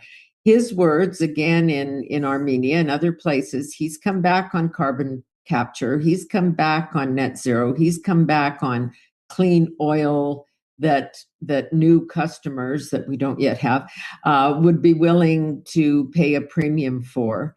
And there just doesn't seem any evidence of that latter point, that people will pay more. But everybody's calling in to question this wildly expensive carbon capture project that doesn't have a lot of impact. Yeah, so two things. And to be fair to the Prime Minister and Tim Hodgson, it was Premier Smith in the MOU that said, yeah, quid pro quo. We'll do the carbon capture. She did. Yeah. And whose idea was Pathways Alliance? That was the oil sands idea. They've been pitching that we could do this Pathways Alliance. We have a credible path to net zero. So it's not wrong. The world is changing. The facts have changed. And so what is it in April 2026 that the oil and gas sector is saying? Actually, we need to rethink this. And that, but they're not doing that in a vacuum. They're doing that for a very hostile government, is why. Is that, 3 years ago, there was no social license to build pipelines. You did need a credible path to net zero. You needed it for investors. It was ESG. There was only investment going into companies that were, performing. Yeah, that was Mark Carney's Net Zero Banking Alliance, which is defunct now, by the way. Fell apart right before he became prime minister. At the highest percentile, could get to net zero. And even then, the capital was extremely scarce. So to get any kind of capital, that was the first thing investors were asking. Well, in Canada, right? Not the rest of the world. In Canada, Saudi Arabia has never worried about this stuff. European Union looked like it was going to their CBAMs, their carbon-based adjustment mechanisms. And you thought, well, maybe, California might do that, or Washington, that maybe Japan would do that, maybe in 5 years. And it turns out nobody's actually going to do that. And why are we doing it still? Why? What are Mark Carney's incentives? Okay, it's clearly not that he wants to help Canadians. Mark Carney is serving Mark Carney. I mean, hold on. This was from 2020. So this was just as he was about to become the UN climate finance envoy. Climate finance. And I think deep down, it's really the finance part is the only part that Carney actually really cares about. Again, over his years of setting up all this net zero stuff, he's promised a lot of people a lot of money. That money would come from subsidies, government subsidies, because the green stuff isn't actually profitable. You demanded action, and now it's time for the financial sector to deliver. To reach net zero, every country, every company, every bank, every investor, every pension fund around the world will need to make some big changes. In the run-up to COP26 in Glasgow, we have an enormous opportunity to bring climate change into the heart of every financial decision. And that climate change, but really what he's saying is climate finance, money, moolah, the real green, right? Into every financial decision. We elected this guy to run our country. I didn't vote for him. Apparently people still like him for some reason. It's just more like him than don't for some insane reason. Let's see. National Post published this May 11th. First reading by Tristan Hopper. The easy fixes Carney isn't doing. And Tristan Hopper is one of the few good journalists in Canada, by the way. If his whole plan is to boost the economy, there are many levers he hasn't pulled. The easy fixes Carney isn't doing. Just very quickly, 1 year into the tenure of Prime Minister Mark Carney, it would be fair to say that his government is already flagging on its management of the economy, arguably the singular issue for why it was elected. It was elected because Orange Man bad. Let's say unemployment is up, deficits are high, double what Trudeau was going to do. That's why I call Carney Turbo Trudeau. Manufacturing is down, and the trade war with the United States, which Carney had once pledged to wrap up by last June, is now lurching into stalemate, as U.S. negotiators pledged to take a hard line on renegotiations of the Canada-United States-Mexico agreement, and a review of that comes up this summer. Carney's economic strategy has focused heavily on offices and documents pledging to reverse all these trends. a memorandum of understanding to build a pipeline to the Pacific with poison pills in it, which meant it would never actually get done. A major projects office promising to unlock Canada's economic potential. Well, our economic potential right now is in resources, and that ain't happening. And nearly a dozen non-committal trade deals with non-U.S. countries that would not put the tiniest dent into lost trade with the United States. Below, a cursory guide to some of the easier economic levers that are going unpulled by Ottawa. Let's see, what have we got here? Repealing the industrial carbon tax. Why are we doing that? Like, if we're getting hammered by tariffs with the states right now, the way to become more competitive, it's a word Carney likes to use, is not by making everything more expensive, not making it harder for industry to function in your country. This is very foolish, in fact. In fact, it's going to weaken you. In fact, it's going to have all of your industry eyeing the states, where Donald Trump is waiting with a big smile and open arms and saying, hey, we're not going to do that to you. In fact, here's a bunch of other stuff we'll do to make it easier for you. Just move down here. Although it isn't itemized in the same way as the consumer carbon tax, a March report by the Fraser Institute estimated that it will slow down the economy just enough to equal $1,730 in lost income per employed Canadian by 2030, not making us more competitive. Weirdly, making everything harder and more expensive doesn't make you more competitive. Repealing the tanker ban, that's just a no-brainer. Streamlining regulatory approvals. Again, if competitive means that your own domestic businesses can do better, and foreign money is incentivized to come into your country, right? Well, these are all just common sense things. Doing the opposite of these is not going to incentivize anybody.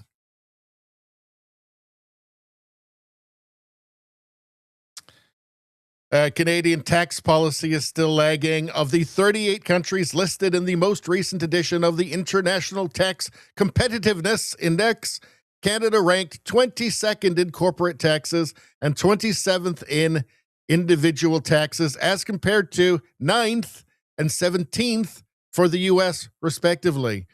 So if we're going to be somehow in competition with the United States, right, for investment, then first thing you're going to have to do is have a better tax structure for those countries, right? I mean, what did Ireland do? They had decided to have the lowest corporate taxes in the world. And guess what?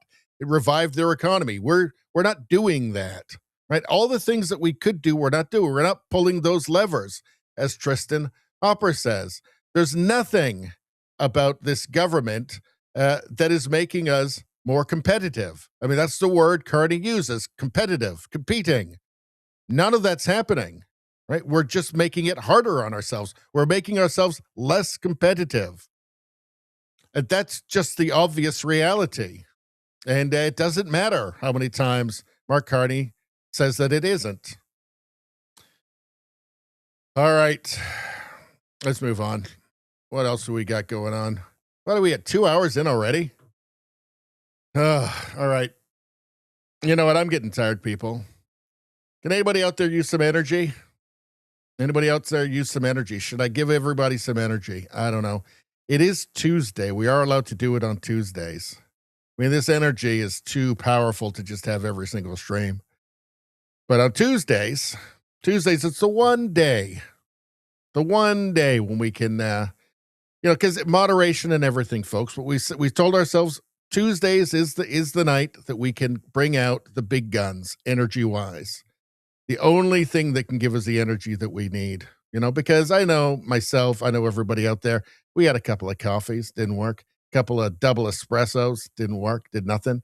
We all smoked crack. We all did that blue meth from Breaking Bad. Nothing. Not enough, not working. We all chewed on like a whole bunch of polar bear adrenal glands. Nothing. And then you're left to wonder, well, I mean, if I've done all of that, I mean, what What could help us? What could help us get through this last part of the stream? I mean, is there anything on earth? Is there anything powerful enough to give us the kind of energy that we need to? They, them, energy. They, them, energy. They, them, energy. And teapot. Oh, man, I'm wired right now. Holy geez, I'm feeling that course through my veins, straight into my blood. There we go. Izzy says, my supply of polar bear adrenal glands is low. Still don't think they're sending their best representative. Izzy says, Carney knows all this and he isn't trying to strengthen Canada. He's trying to strengthen his portfolio. Well, he now has, as his net zero thing was falling apart, he then became prime minister, and now he has the national credit card to max out to subsidize all of the net zero stuff that he's personally invested in and his friends are invested in. So isn't that lucky for him? Really bad for Canada, right? Because we're going to have to pay for it, and our grandchildren and great-grandchildren will have to pay for it. But good for Carney, though. I mean, the CBC likes him so much. I mean, you know, we can't say no to Mark Carney plundering the country. Let's see. Izzy says, TDS and woke mind virus are the reasons. It eats the minds of its victim. True. Rosie says, I did not vote for him either. Well, you can't, Rosie. You're not from Canada. Come on. Yes. All right.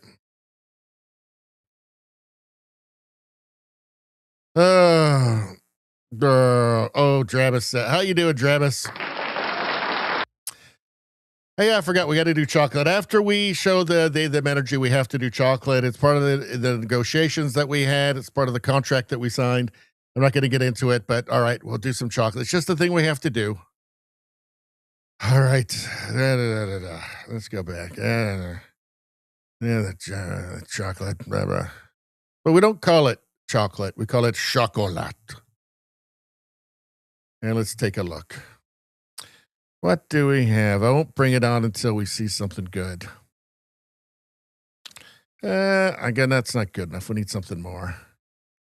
What do we got there? No. Oh, you know what? This is Rosie's favorite. Let's just do it. This guy. What's this guy's name? It's some Frenchy guy. And he used to make giant things out of chocolate for Saddam Hussein's children. For Uday specifically, and Kusei. Let's see. I don't know. I don't think that's true. That's not true. I made that up. It's not real. But that's a giant chocolate thing he's making. And I don't know. Let's see. Turn off that. Well, look at that. It's a panda. Maybe he made it for Xi. Chairman Xi. I don't know. There you go. There's some chocolate. Done. All right, we can move on now. Now, what are we doing? Yeah, so Nate Erskine Smith.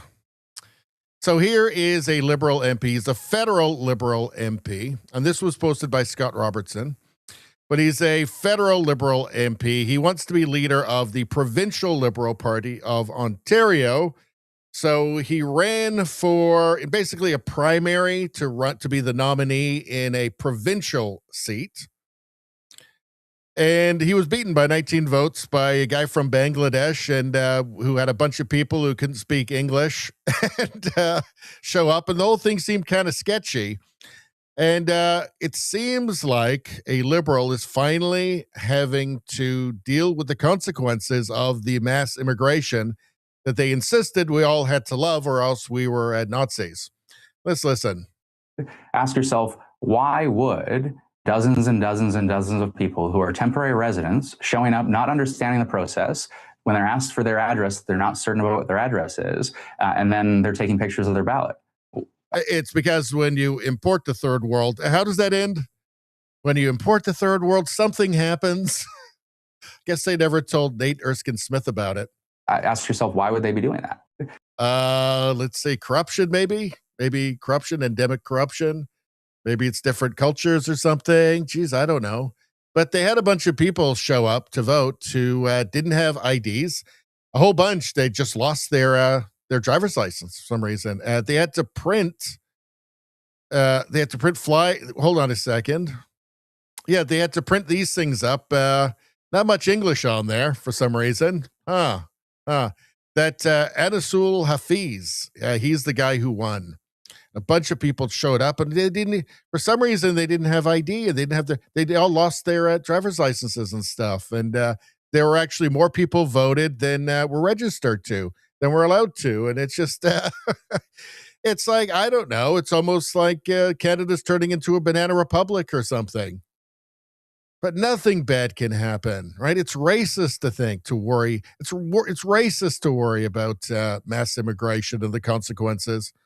Ezra Levant says, I think this is the first time a Liberal MP who brought in 5 million migrants has ever had those migrants affect his life. Normally, the victims are just young Canadians who can't find work or afford housing, not a member of the elite. What does he say here? Fair for me to jump off the couch, but I really have to talk to the team in detail, get advice from the team as to what they saw happen there. I've spoken to a few scrutineers already who said they've never seen anything like it. Few scrutineers he spoke to said they've never seen anything like it. And it's unreal what happened in there. It's unreal what happened in there. Oh, maybe somebody's seen something like it in Bangladesh, where the guy who won is from, and all the people who voted for him are from. Yeah, I don't know. Maybe, I don't know. Who knows? Crazy, though. So, I want to show you something here. Table Salt posted this. So, Canada, of course, under Justin Trudeau, had to do the virtue signaling thing and ban plastic straws and cups because the environment, it's the only way that we can prevent the world from ending. And what is it? Is it 12 years or is it now 5 years? Or I don't know. Soon. The world's going to end soon. Okay, that's all you need to know. And the only way you can stop it is by getting rid of plastic straws, right? But you can still make them here and sell them to other countries. But in Canada, you can't use a plastic straw for some reason. And before I show you this video here, I just want to show you something. I actually made a video about this a while ago, a couple of years ago or something, about paper straws, the paper straws that we're forced to use in Canada. Not so eco-friendly. Paper straws contain more forever chemicals. I don't like the sound of that. Forever chemicals than plastic, study says. So, in order to save the planet by not using plastic straws in Canada, we have to poison ourselves and our children, and that's all fine because, I don't know, if you don't agree, you're probably racist or something, or a Nazi. Let's see. A new study in the journal Food Additives and Contaminants found evidence of forever chemical. I just don't like the sound of that forever chemical thing. PFAS, per and polyfluoroalkyl. Polyfluoroalkyl. Polyfluoroalkali. Hold on. I ain't got a good brain. Polyfluoroalkyl. I don't know how you say it. But evidence of these forever chemicals in the majority of both paper and bamboo straws tested. So I thought I'd look a little bit more on these things. These forever chemicals have been classified by health authorities as potential carcinogens. The International Agency for Research on Cancer categorizes this as a Group 1 carcinogen. So, not good. Not actually good. It's virtue signaling, sure, but it's also poisoning everybody.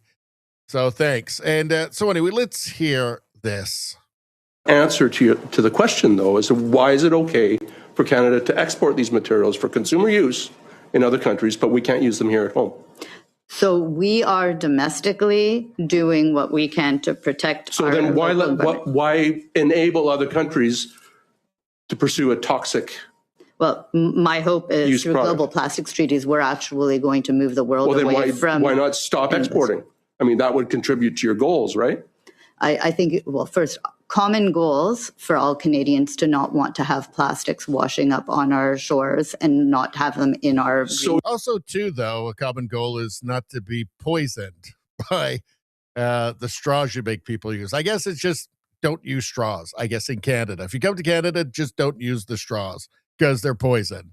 You're telling me that it's okay for plastic to fall in or be dumped into the Milk River in Montana, flow into Alberta, and that's okay because, it's okay to export it to the United States. Mm-hmm. It still shows up on our shores. So I'm trying to understand the hypocrisy of the changes. Answer to the question, though. What it shows you is that nothing actually really matters to these people, to Julie DeBruce in here. Just another incompetent liberal minister.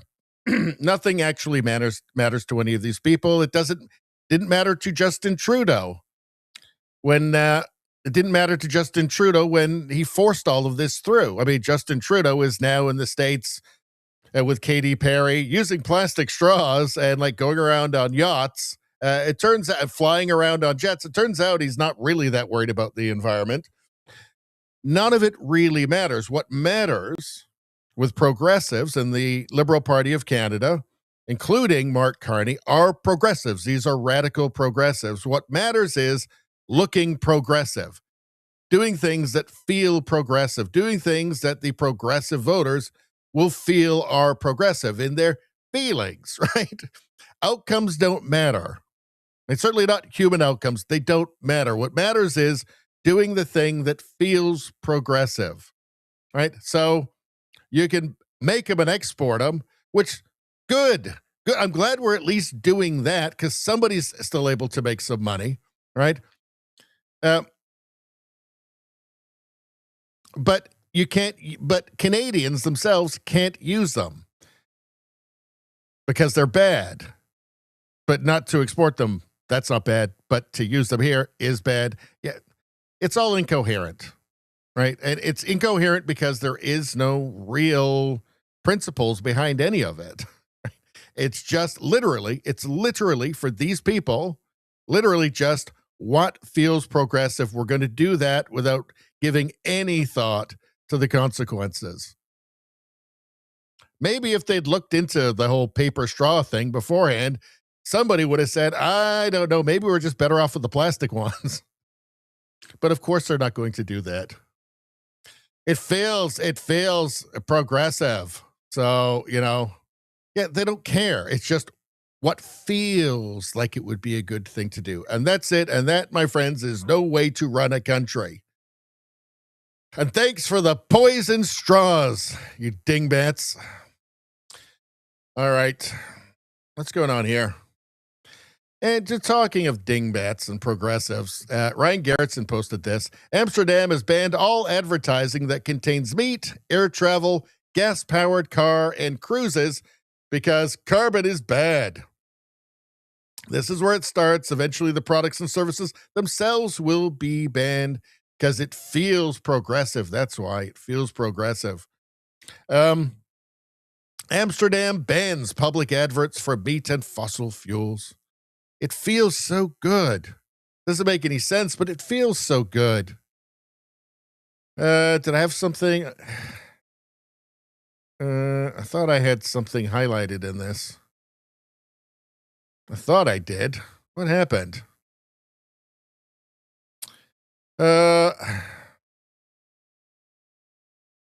Amsterdam has become the world's first capital city to ban public advertisements for both meat and fossil fuel products. Not that it actually does. I mean, of course, that's not going to change the world's climate, right? But it feels good. Feels like the right thing to do. Since the 1st of May, adverts for burgers, petrol cars, and airlines have been stripped from billboards, tram shelters, and metro stations. Don't look at it. If you don't like it, don't look at it. At one of the city's busiest. Okay, we don't need that.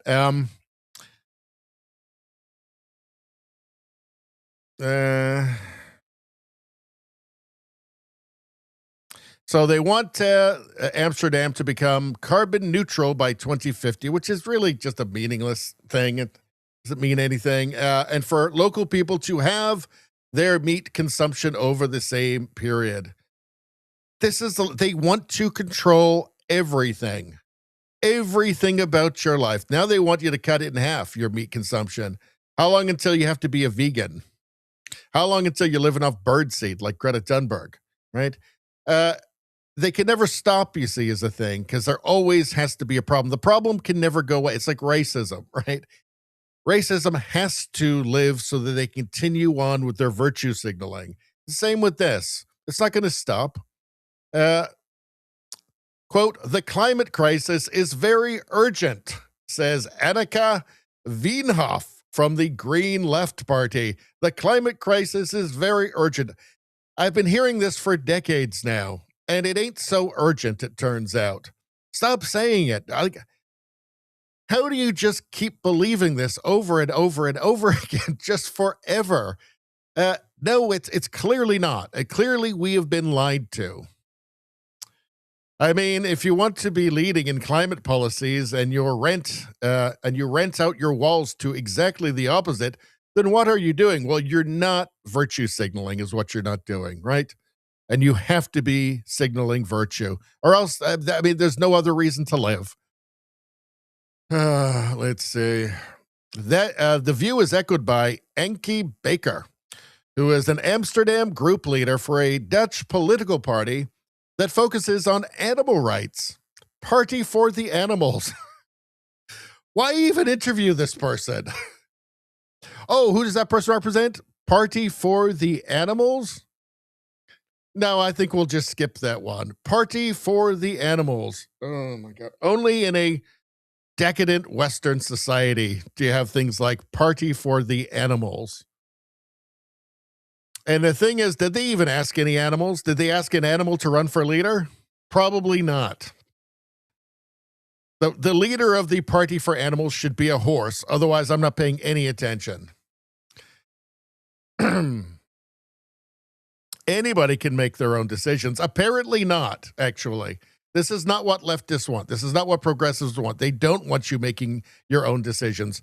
Everybody can just make their own decisions, but actually we are trying to get the big companies not to tell us all the time what we need to eat and buy. I don't know, maybe just use your brain. In a way, we're giving people more freedom because they can make their own choice, right? This is honestly the leftist way of thinking, the radical progressive way of thinking, right? Just ignore things that you don't like. Just make it, just erase from history the things you don't like, the things that are inconvenient to your ideology. Just erase them from society, right? Then people can make their own choice, right? I mean, it's just the whole thing. Western civilization has just become a giant satire at this point. How vulnerable is the Netherlands to an energy crisis? So while they're worried about this, let's see. Seems like how prepared is the Netherlands for a prolonged crisis? If this continues for longer, we could face an economic crisis or serious shortages. Not very well prepared. Quite vulnerable, maybe. Maybe I don't know. Posters with hamburgers on them is not the thing they should be most worried about. Maybe they should be most worried about maxing out whatever natural energy resources they have. How about that? You know, Al Gore be damned. Greta Thunberg be damned. Greta Thunberg doesn't even care about the climate anymore. Now she's a terrorist supporter. Get with the times, Amsterdam. All right. What are you guys talking about? Izzy says animal rights over human rights. Exactly. Rosie says meat is important. Animals eat things we cannot digest. They get important, necessary nutrients from meat. And they're delicious. And people who don't eat meat, generally speaking, don't look very healthy. Time to ban ads for politicians trying to bribe people with tax money. That's a great idea. As he says, wow, banning ads on meat and fuel. Well, if you don't like something, you just erase it. And then you've got free choice. Let's see.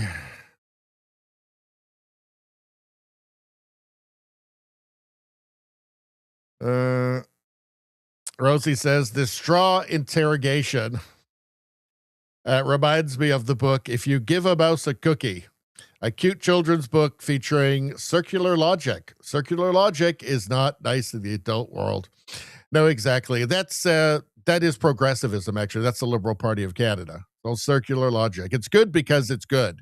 It's good because we said it's good. As he says, ideas that feel right are better than facts with proven results. Absolutely. Now you're a progressive. Let's see.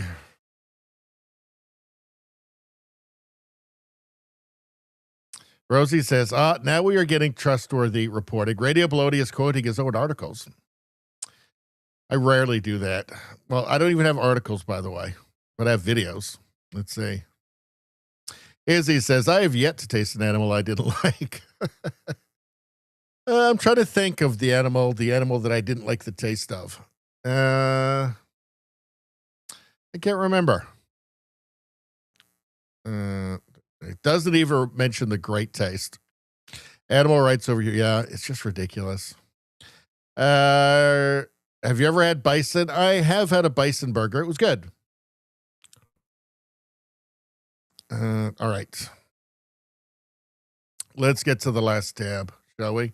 Anybody watching on YouTube right now, please subscribe to the second channel. The channel you're watching right now is Radio Baloney, the original channel. The new one is Radio Baloney News. It's like 8 months old. We're 3/4 of the way to getting monetized. Please go and help me out. Subscribe over there. I need your help. Algorithm ain't going to help me out. Algorithm hates me. It hates you. It despises us. If you go and subscribe to Radio Baloney News, where you can see all of the wonderful clip videos, it will make the algorithm cry. Did you know the algorithm has one of those septum rings and also purple hair as well? And it's had like 800 abortions. So go and make it cry. That algorithm, that woke algorithm. All right. All true. Facts. Dealing out facts here. G Flood says, I did not like octopus. How you doing, G Flood? I did not like octopus, G Flood said. You know, I was never a big fan, although there was this one Greek joint that I used to go to that actually had really good octopus. But now I'd seen too much about how smart they are. Now I just feel bad, and also they look like aliens. And I said, fuck it. No, I don't need this confusion. I'm already psychologically messed up enough, so no more octopus for me. Octopus is rubbery. I wouldn't go out of my way for it. Was good in pickled form, Izzy says. Good in pickled form. Rosie says, never had octopus. I did not like calamari. I'm done with calamari too. I cannot eat liver. Mom used to make liver for me and my brother when we were kids, and I liked it back then. I used to love liver dinner with like mashed potatoes or something. I can't remember. But anyway, I used to like it. Not now. I don't want it anymore. All right. What did you guys send in? What degenerate links did you guys send in? Safe Publish says, trending in Vietnam. So a grandmother went to an internet gaming cafe looking for her grandson. Oh, you know what we got to do? Sorry, we got to cut off the last part of the stream on YouTube because this part always gets me into trouble with YouTube's broken copyright system. Totally broken. So we're going to have to cut off the last part on YouTube, but we will continue on Rumble, X, and Locals if you want to watch the rest there.